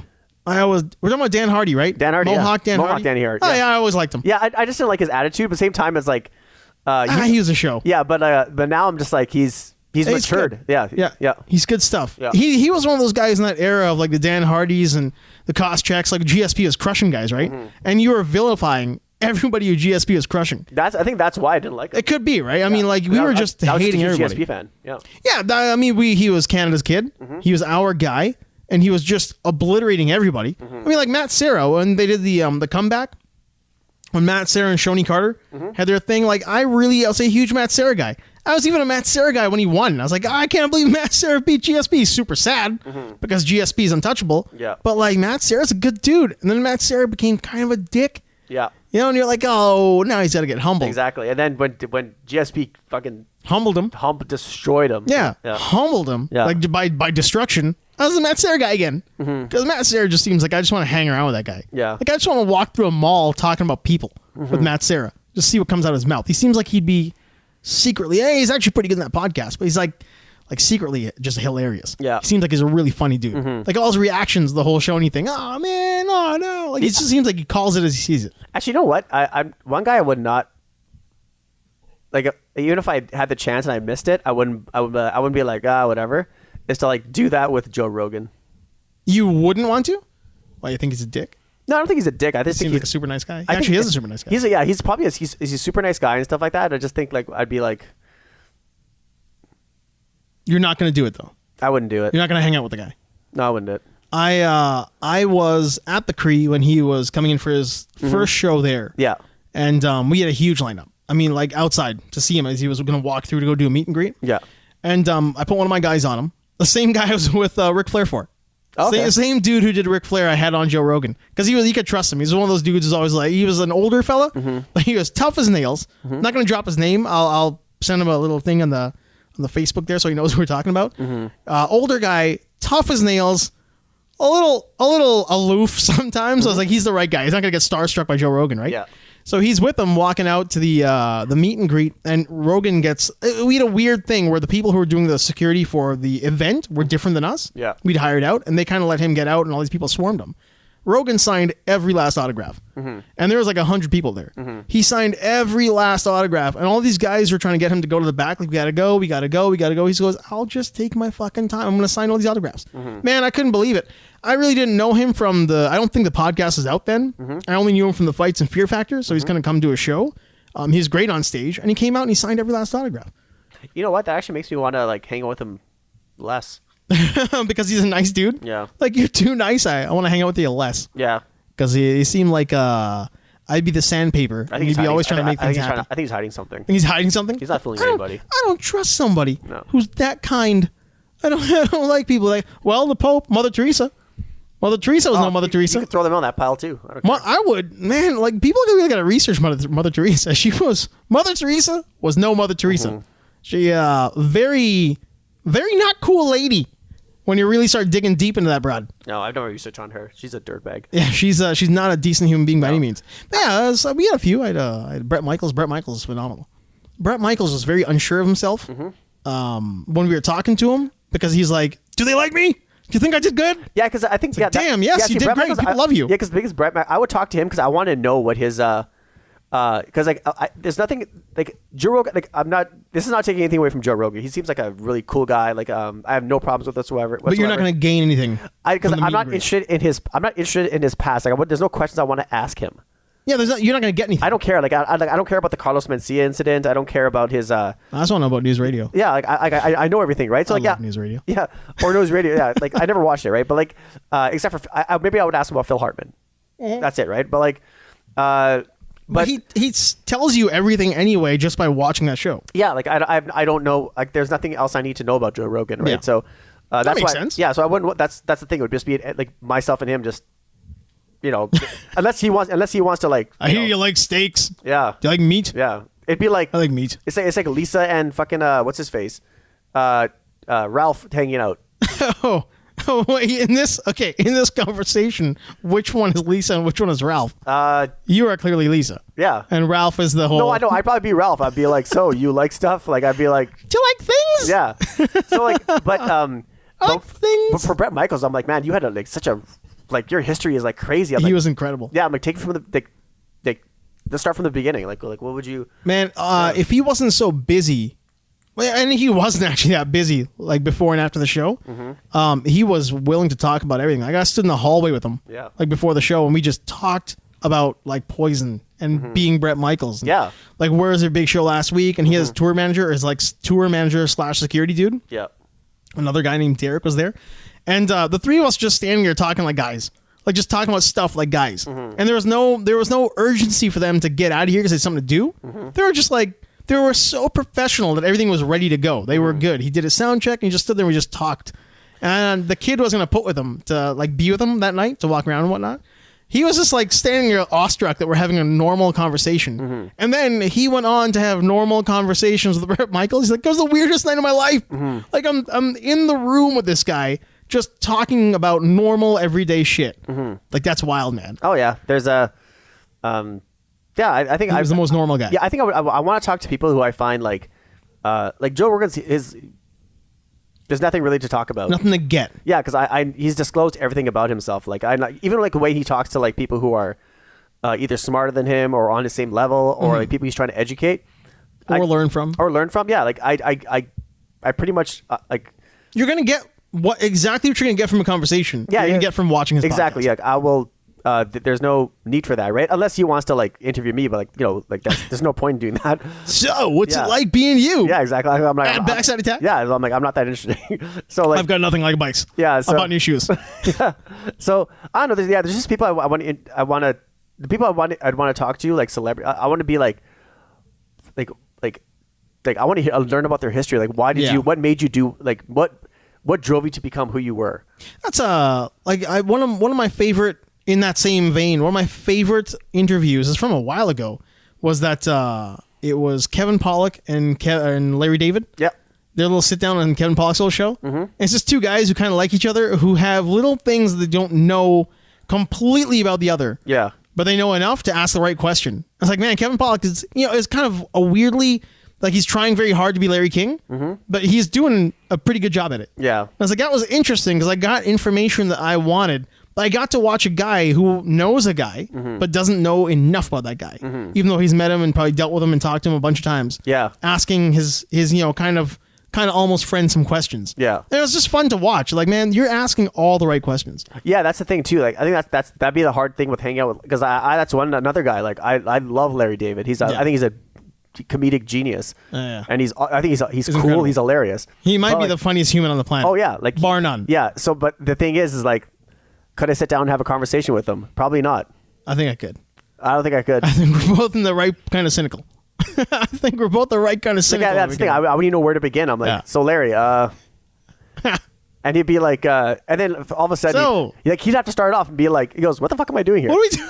I was thinking the exact same thing. I'm like, the first thing out of his mouth would be like, "What am I doing here? Yeah. Who are you and why am I talking to you? You idiot." Yeah. It's like, well, I guess out of you. But the thing is, like, you have to start somewhere. You got to start somewhere, man. Like that, like how Conan did. It's a talk show. He's like, I got to start somewhere. Nobody knows me, somewhere. But like, but he can carry on a conversation. Oh, he's the man. Yeah. He's arguably, I mean, I was never a Leno guy.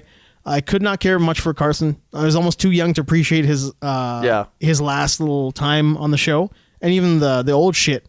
I don't care about that at all. Mm-hmm. But Letterman was the man. Yeah. Craig Ferguson was the perfect guy to sit side by side with Letterman. Yeah. And then there was Conan. Yeah. Who was just getting better and better and better and better. To where now, like, he's even changed the format. He's got his own podcast. His show is different now, and it's all good. Yeah. It's all so good.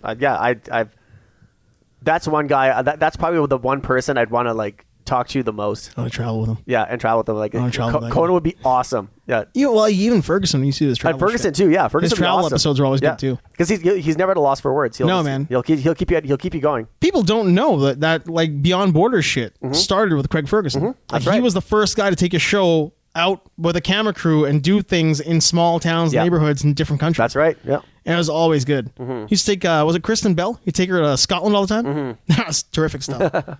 Hey, speaking of TV, we got Kids in the Hall.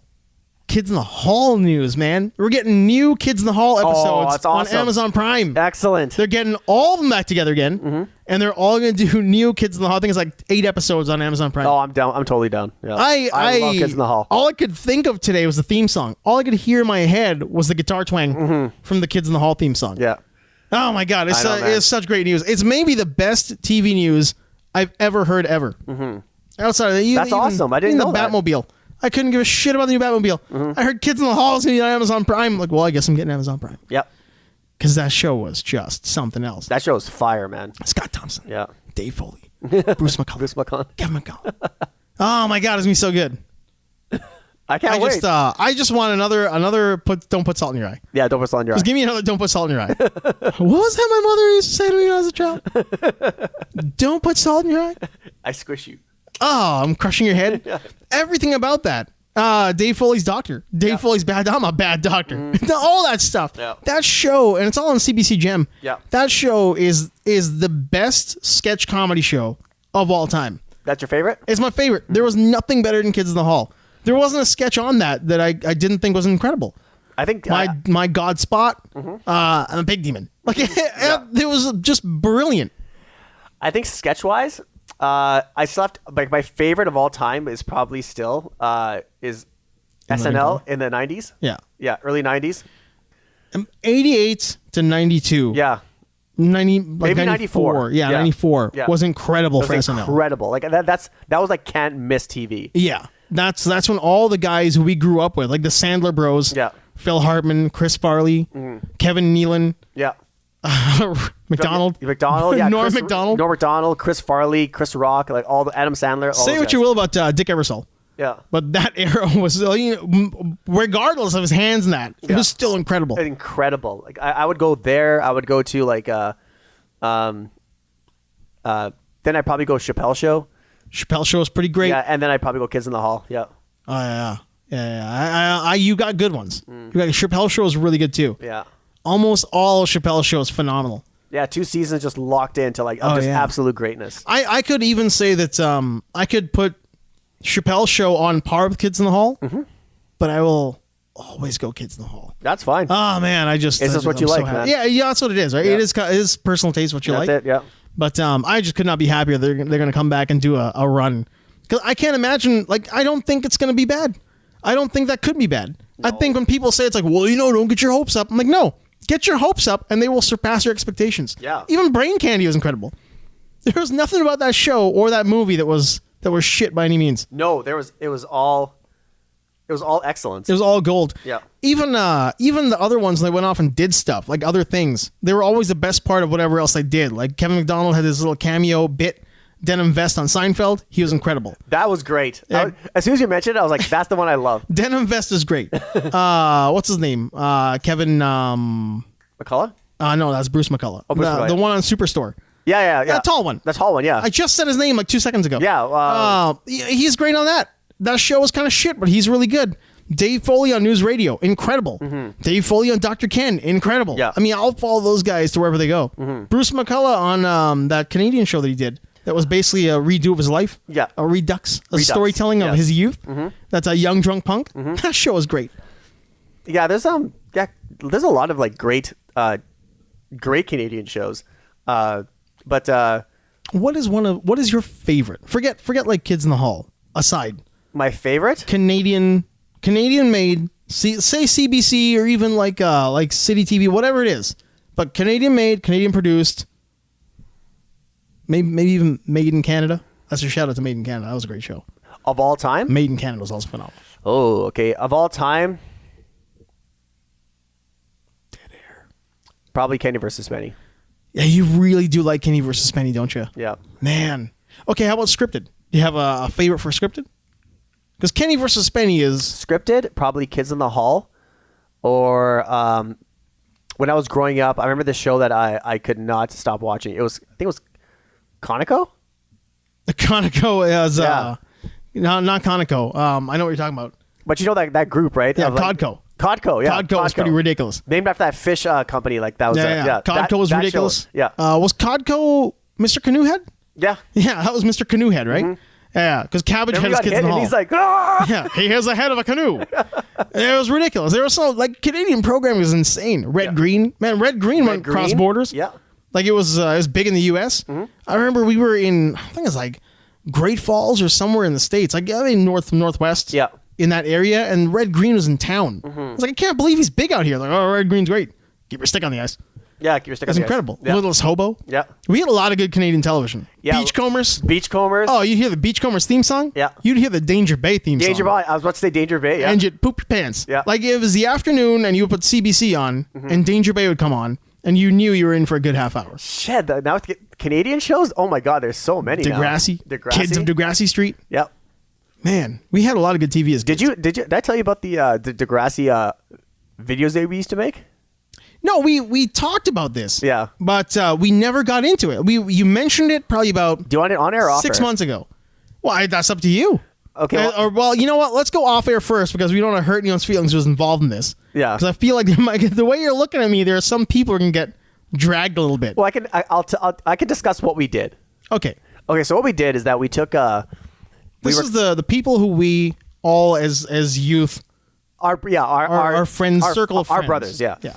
And so what we did was that we took Degrassi Junior High. We had episodes on videotape, and the episode that we chose was the one where like Caitlin was getting molested by the principal. And so what we did is that we took the episode and we hooked up a CD player along with a mixer, and we dubbed over, and we used we had a CD player that had the soundtrack for The Lost Highway with Bill Pullman. That's rough, man. Yeah, and because that's a pretty dark movie too. And it's all done by Nine Inch Nails. Yeah, and we took David Lynch, isn't it? Yeah, and, oh God. And then we did and we had a Super Nintendo hooked up to it, and we had Street Fighter in there. You know, in Street Fighter you can go to the sound effects thing in the menu. The board. Yeah, so you can actually go to like all the sound effects, like when Ryu's punching, it's like whatever, right? And how's it sound?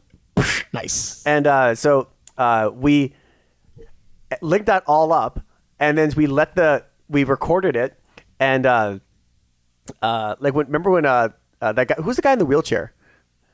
Oh, Wheels? No, Wheels wasn't in the wheelchair. No, that was the guy who actually owned that. He was the Wheels is Wheels. Yeah, that's such a. The guy in the wheelchair. So, I apologize for everybody in a wheelchair. Oh yeah, like in the wheelchair. By accident, we did this thing where like when he was talking to Joey Jeremiah, and he had to go away because okay, guys, I'll see you later. So when he left, someone sampled a car like peeling off in the distance. It was like and he took off. Oh God! And then we had microphones. You guys dubbed all this dubbed over everything, and then when Caitlin was getting kind of like Me Too'd? Yeah, Me Too'd. And, like, she was like, the person was like kind of massaging her arms and stuff like that on her shoulders. He was a greaser. Yeah, one of my friends was like on the microphone, and he was dubbing his voice, and he's like with a dirty like East Indian accent, and he's like, "You're not going anywhere." Come on. And then like it was so hilarious the way we put this on. That's the kind of shit we did in the 90s though, man. So creative. Yeah. Man, I remember that was one of those things when you had any kind of audio recording device. That's just the shit you did, man. Yeah, you just, as long as you had a mixer and you're good to go. 2 VCRs, and you're good to go, man. Man, good old days. That's how, and we did that with everything. We used that same technology with like shooting home videos. We had created our own cops movies. We did everything. Man, I remember one of my cousin's friends had a mixer, and it was just days worth. It was a full weekend. You're just sitting there just making all your own audio. Yeah, that was incredible. Oh yeah. God, that's good old days, man. So yeah, thank God we buried all those because we made like a ton of movies, and some of them like there are tapes out there because I've heard when we've because you guys hung out. I never hung out with you guys. I was never in the circle of hanging out. We all went to school together, but I never hung out with you guys. And there was always talk about the lost tapes. And I was like, there's something. And then AG2 one day mentioned it too. I was like, man, I keep hearing about this shit, but I don't know what any of them are about. Then you mentioned Degrassi once, like 3 or 4 months ago. Yeah. And we just stopped talking about it. I was like, there's some. Like, did somebody do something on tape that we should know about? Like, there's something that happened. I know. Do we have to call a cop? Do we need an adult? It's I can't believe like, but just just how creative everyone was. It was mind blowing. Oh, creativity back then. I mean, we were pre-internet. We were way more creative than you are post-internet. Oh yeah, like if you want to see a scene where like if you want to shoot a scene where like people are shooting like a getaway or something like that, we would just like put a camera on the floor. We would take two Hot Wheels, and then shoot one car, and then the chasing car would just be shooting another car. Forced perspective, and then you just fade to black. There's that's why I always say, like, now, especially like with what you've got in your pocket now, you have a filmmaking tool in your pocket right now. Pretty much, yeah. Essentially. Yep. Like anybody who's got a phone made past 2015 has no excuses for not creating good content. Yep. Like, make good content. Oh, yeah. Create good things. Yeah, like even James May said, he goes, people are like, how to become a journalist on Drive Tribe? And he's like, if you have a cellular, he goes, you need... Do you have a cellular phone? Yeah, he goes, you need this. If you have this, you're good to go. You're good to go. Yep. Really? I mean, we were watching. You don't need this, but like. Well, you don't need that. But like I said, any phone could be like a mid-range whatever. If it's made past 2015, you pretty much have no excuses to have. If you want to, just put forth the effort, and like you'll be surprised by the results. Oh yeah. And you're good to go. You are good to go. So let's see what else we had here. I think that's pretty much all I had. Oh, so had that first thing. I've been told you. We talked about it here. Refined the diet quite a bit. I'm into I'm entering month 2. I'm done with month 1 of eating healthy, of eating clean. Good. I've only been eating like heavy protein meals, lots of vegetables, no more white flour, no more refined white flours or white or any processed foods, no white sugar, even brown sugar. Like all sugars are gone as well. Yeah. Finish. And I started doing the plank a day thing. So I'm planking every morning, 2-3 minutes, as much as I can. And then every afternoon I'll shove one in there. And at night, a few minutes at night as well. Awesome. Over and over again. All those planks. I honest to God thought I was starving one night. And it was just my core had finally caught up. I wasn't hungry. I was just hurt. I wasn't hungry at all. It's my body ached. I was like, am I hungry? Yeah. Is this hunger? It's like, no, my core was just saying, hey, stupid. I need you to slow shit down a little bit.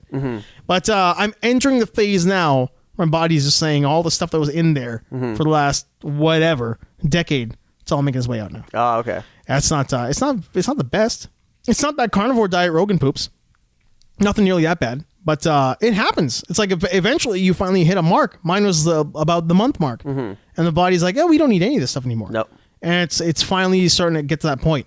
So I'm hitting that month 2, and I think now it's gonna finally hit that high speed. It's like everything's burning exactly where it should be. Yeah. But I'll tell you, the core workouts have been something.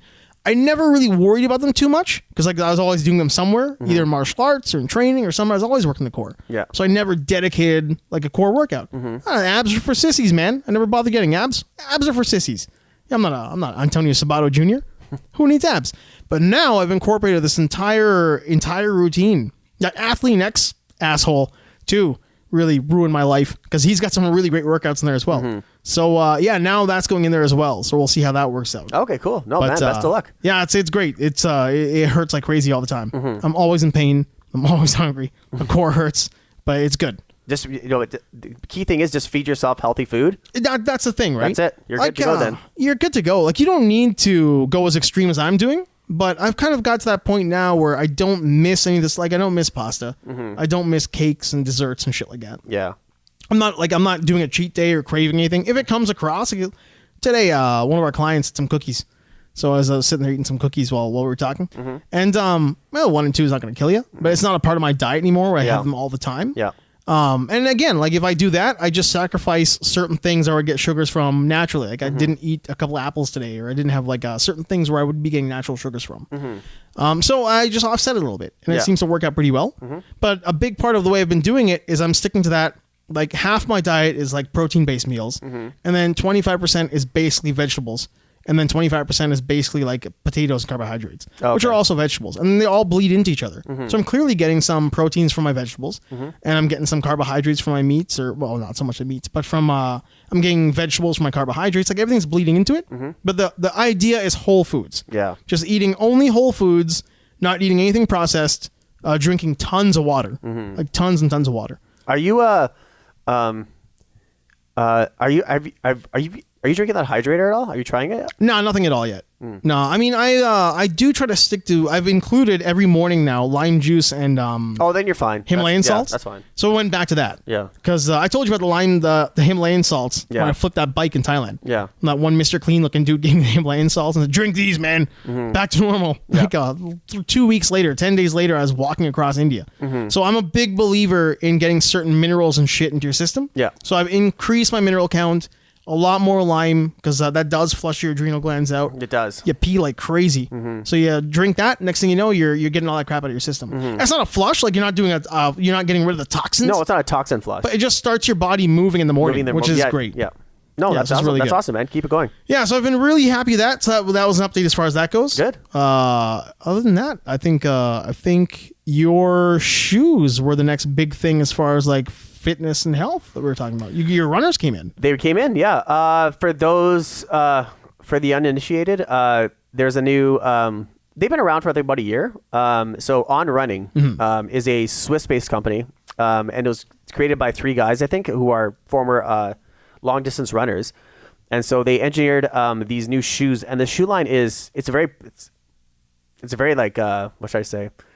We're not getting paid for any of this shit. No. Yeah, you exactly. Just found nice shoes. Yeah, like they are a very it's a very premium running shoe. But they also have like shoes for like sprinting, long distance, hiking shoes, low cut run hiking shoes, whatever you want. Mm-hmm. So there's something for everybody there. Now they are kind of like they are pricey, but they're for a purpose though. Yeah, so like I want to try them and just see how they feel. I'll probably try them on tonight. But yeah, they're Jesus Christ. They're very, very good, well-engineered shoes. And they're like almost over-engineered. They're over-engineered. Like the sole is like just these carbon blocks, and with one like line going down the middle. Do you want to pull one out? Are we on video? Yeah, we're on video today. Oh, okay. Yeah. But I couldn't believe how light they were. It felt like you were looking at or holding like an over-engineered sock with this insane tread on it. Like it's if anybody understands like the barefoot shoe craze that kind of went on for a little bit and what Reebok did for a little while with that Matrix. Yeah. But like it's designed like look at that thing. It's really designed to like work the right parts of your feet to get the right like lift, I guess, right? To make your foot work properly. I think the main thing is that they're insane. for boost. And when you lift your leg up, when you're like doing the leg is raising after the strike from the ground, mm-hmm. It comes up quicker because there's more bounce. I can't believe how light they are. Yeah, they don't like weigh anything. They're insanely light. Yeah, my New Balance Fresh Foam beacons, they feel light because like they feel like they're just made out of foam. Yeah. So that's why these ones feel light and they seem like they're very rigid, which is good. So the longevity is gonna be because those beacons, if I beat the shit out of them, they're not gonna last a year. These seem like they'll last a while. These definitely have a feel to them, like they're sturdy. They're light, but they're sturdy. Yeah, exactly. And because, you can't. And if it says Swiss engineering, you can't go wrong. Yeah, the Swiss have really kind of like been knocking out of the park lately with shoes and socks. Yeah, they're the ones that made that one sock that's like it's like a Kevlar based running sock. Yeah. That one dude is just Tarzan running through the jungle. Yeah. That thing. Yeah. So mine come in probably next week. Yeah. That's pretty cool. Yeah. So because I've got my pair of I've been a big Feiyu guy for a long time. You can get them on Amazon, but I had the zigzag parkour shoes. It was like it started off as a kung fu martial arts shoe. Feel the sole. Like push it down with your thumbs. And that's pretty light. Yeah. But these, God Lord, it's like I'm leaving an indent that comes back up after a while. Yeah, it just springs back up. Springs back up. But I mean, those parkour shoes are crazy light. Yeah. I mean, it's a sock with an impact absorbing sole, and these things are definitely lighter than those. Yeah, these are they look. I like the look. Like, for me, runners they have to look good. That's the number one thing. I mean, that's a big thing for me. Yeah, they got to be functional, but at the same time, you don't want to look like a chump. You gotta have a little John Cena. Yeah, the thing is, like, I like the design and the coloring has to be like for me, like that's a big part of it too. It's super basic too. Every time I go to the running room or something, I'm like, I got like, what do you need in your shoe? I'm like, it has to like.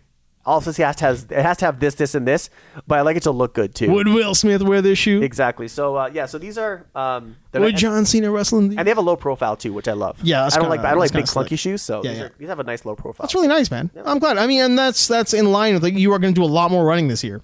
Yeah. So you better have a shoe that's going to work. Oh yeah, this will be my training shoe, and then I think my beacons. I'll run the races in those. Yeah, that'll be it. And then by then, the beacons are probably gonna be dead by the end. What is your goal for races this year? Half marathon. Half marathon. One half marathon, or are you gonna do a couple? Well, the thing is, like, if you train for them, you're gonna be running half marathons. You are gonna do them anyway. At the peak of your training, right? So like the final one you do at the race is just like the last time you're gonna do it. It's the last marathon of the year. Yeah. So they're gonna Eddie Izzard that and try to do like one a day for 25 days. Yeah, it doesn't seem enjoyable.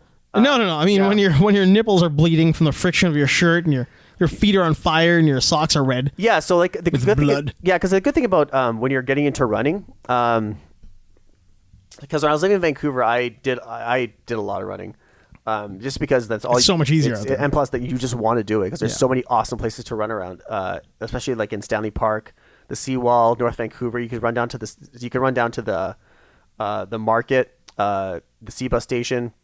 There's so many places. So you're like, why would you not want to run around there? Yeah, it's so nice there. Plus you don't have to, like, if you get hungry, there's fresh market there. You can grab fruit there if you want to. You can grab anything.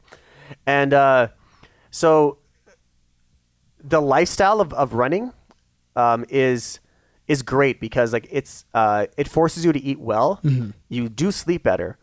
And this sounds like I'm preaching, but like but what you do is like once you start getting to that mode, you're like, this is going to help me keep running. Yeah. And because I love running, I'll do anything to keep it going. So what does that entail? That entails getting good sleep, eating healthy, going it's for a full lifestyle. Yeah. Change. So it's a full lifestyle change, right? Yeah. So I guess we take all that into consideration. That's what we would call the runner's high. Yeah. So when you're like, it kind of like just overtakes your life, but in a really good way, because like it becomes there's a positive there. It's a healthy part of your life. So, and when you start getting into it, you're like, if you don't go for a scheduled run, you miss a day, you're just like, fuck, like I can't believe I didn't go for a run today. Oh yeah. It's like weightlifters who miss a meal.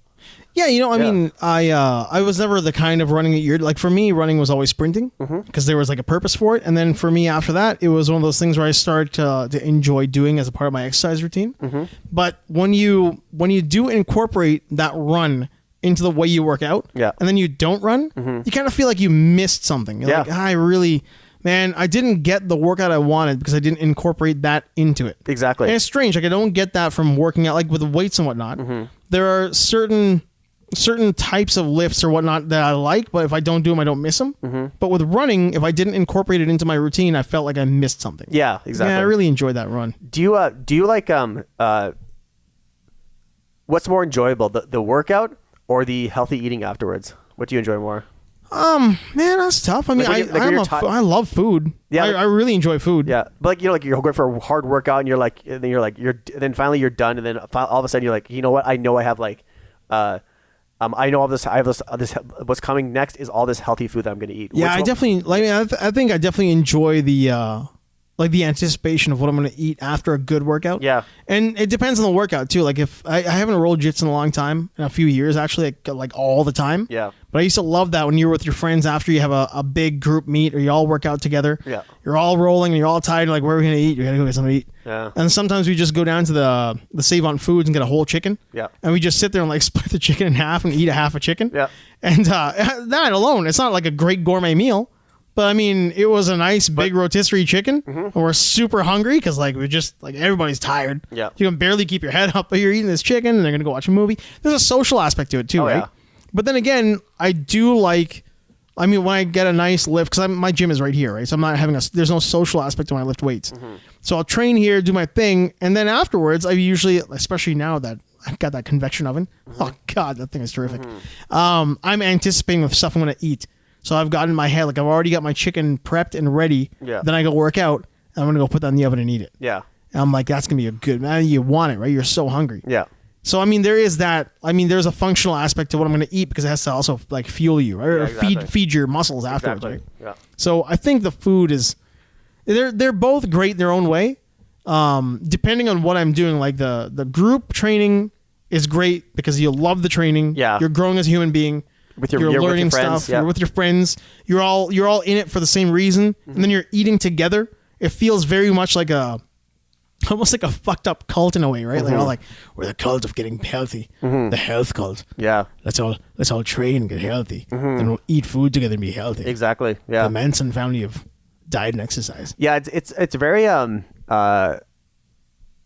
Yeah, it's a very I love the grind, especially when you're like that you're performing higher than your expectations. Yeah, that's when you're like especially for a run, you just feel good. You're like especially when the environment's really nice and you're like I can still go another like 6 kilometers or whatever it is, right? You're like then you're like this feels great, and that elation is like nothing beats it. Yeah, nothing really beats it. No. And then I'm sure that makes the meal better for you as well. Like when you do eat, like you're already and when you're satiated, you're just like afterwards you're just like and now there is like zero guilt, and you can just go and you're like, you know what, I can either like if it's first thing in the morning, you're like, you know what, I can get on with the rest of my day, or last thing at night, you're like, I'm going to get a good night's sleep.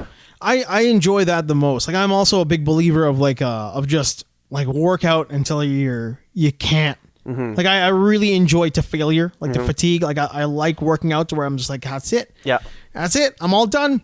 There's nothing else here. I'm finished. Get the food in me. Get that sleep, and then you sleep so well, right? Yeah, I really enjoy that. As much as I like what I do as work, like when I'm editing or doing photos and whatnot, that's like it's not super satisfying. Like when you get the job done, you're like, I'm done. Yeah. But when you work out to failure and to fatigue and you're finished and your entire battery is depleted, and then you eat and you sleep, that's great. Oh yeah, because you left it all out. Yeah, you left it all out there. Like you did everything. Yeah. Like the other day, I increased my bench and I was just like, I was done. I was like, why am I so tired? Oh yeah, I know why I'm tired now. Yeah. And then I had already eaten, like I made a chicken cordon bleu, convection oven. I did that in there and it came out just like how I wanted it. And I ate that and I had some sweet potatoes. Yeah.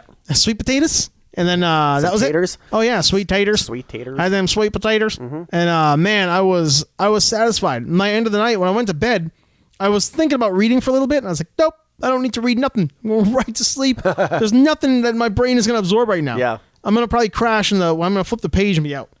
So why even bother, right? Yeah, but exactly. It felt great. Like I woke up in the morning, I was like, I'm so satisfied. Oh, I forgot to bring your Wanted graphic novel. Yeah. It was the graphic novel. Yeah. Not has nothing to do with the movie. Sorry about that. Yeah, when you just mentioned it, I was like, fuck. No, it's all good. Yeah. Yeah, no, I do like that. To me, that's a great feeling. And then again, like you said, there's no guilt. Like when you leave it all out there and you eat clean, even now, I mean, like I've gotten rid of all the shit in my diet, and like I'm not having any cheat days. I don't need them. Like I don't feel like I need them at all. Yeah. When I do have something that's a little bit a little unhealthy, doesn't break my brain, and I'm just kind of going through it. But I'm sure, like if I went off the wagon I went on a food bender, I'd probably feel terrible about it. But no, man, I'm really happy with how things are going right now. That's good. Oh man, let's keep it going. That's awesome, man. Yeah, we should keep that rolling. Yep. Keep that rolling with the diet, the exercise, the food, all the shit we talked about. Hey, so what you got? You got anything on the? Did you bring a clipboard? No, you didn't bring a clipboard. No, but I did. But I did want to. I do have something for next week. Oh. I didn't have enough information on it, but I want to delve more deep into it. Oh. And I don't want it to like. I think teaser. It's something we talked about before, and it was actually one of my. I think I brought it up. I want to talk about it more because it was actually one of my favorite podcasts that we've done. Is and we'll talk about it next week. Is more on simulation theory. Oh, the idea that we live in a simulated universe. Yeah, so I've actually done more. I've done more research on it. Something more, so I can just like talk about something without relating it to like what someone else said. And so funny you should mention that, because this week I was reading about how the edges of our galaxy is getting warped. So that's in line with that. I will bring that, and you can bring the simulation. It is one of those things that when you start thinking more and more about it, forget all the stuff that we like with Muse and all that kind of crap and all the stuff we hear from like NDT, but there is a lot of pretty funky shit out there. Yeah, like it's something. At least it's something like out of the blue that you can think about or consider. Oh yeah, that makes life a little bit more interesting. And I also know that this isn't just something that you're saying that you like. I would like to talk about this as if it's a fun topic to talk about that you're like to like shoot at. But this has really been sticking in your head for a while because even off the podcast, you've brought it up a lot. Like I can tell this is important to you. So we should get into it because it's a wild theory that we live in a simulated universe, and it's kind of wild. It's caught on in certain aspects of our entertainment. It's caught on in certain aspects of like regular people are bringing it up. Yeah, like people talk, even like flat earthers are like, well, who even knows if the Earth is flat? Yeah. Even our tech leaders. Our tech leaders talk about it. It's getting more out of just sci-fi and into like the real world in a way. Oh yeah, like it's and it's all based on like how old we are, like how old the universe is. You can trace it all back to that, and if you take any rate of advancement in human technology, like we don't know if we're living in the past, if we're living in the future or the past. We don't know. We don't know if we've relived, or we don't even know if this is day one. This could be day one. Yeah. Everything you know from this moment back to the past could all be programmed into what we're thinking right now. Exactly. Like it's easy to say that it's a 1 in a billion chance, but when you're talking about the age of the universe, and you just crunch the numbers, there is a chance. I've always gone back and forth. Like I haven't been dismissive of simulation theories as much as I've kind of thought to myself that we're not so much in a simulation, because I've got theories. The one thing that sticks in my head all the time is sweat and poop. It's like we sweat and we shit. Yeah. Those are weird to me for a simulation to do, unless we were a simulation for something else that's happening in real time. Yeah. Outside of our simulation. Well, yeah. We're basically a test program.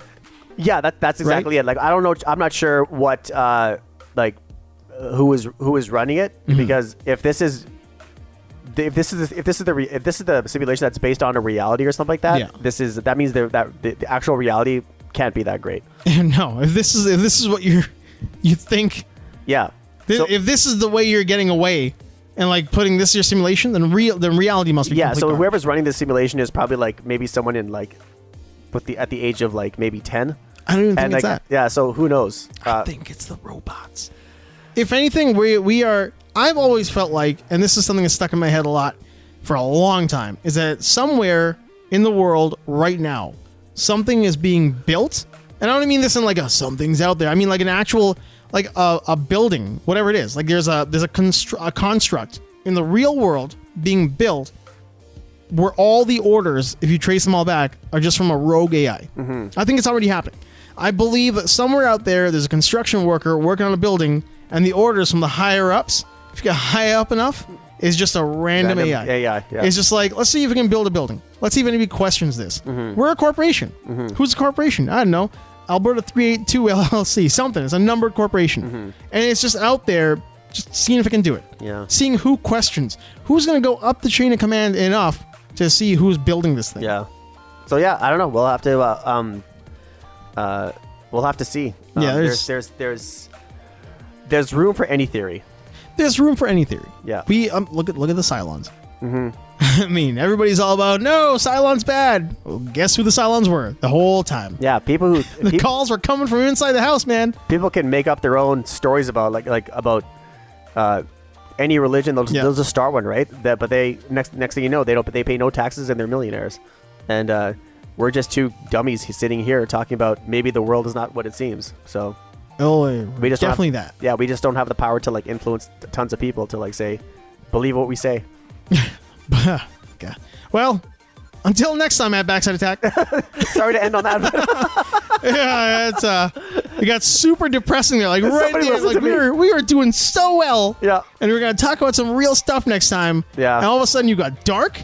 And I with the music's been playing for a while, but I think it's like even the cheeriness of our theme song. Yeah. Which actually I recut a little bit. Oh, okay. But the cheeriness of our theme song is like being held down with the hand, your dark principal's hands on the shoulders of our show.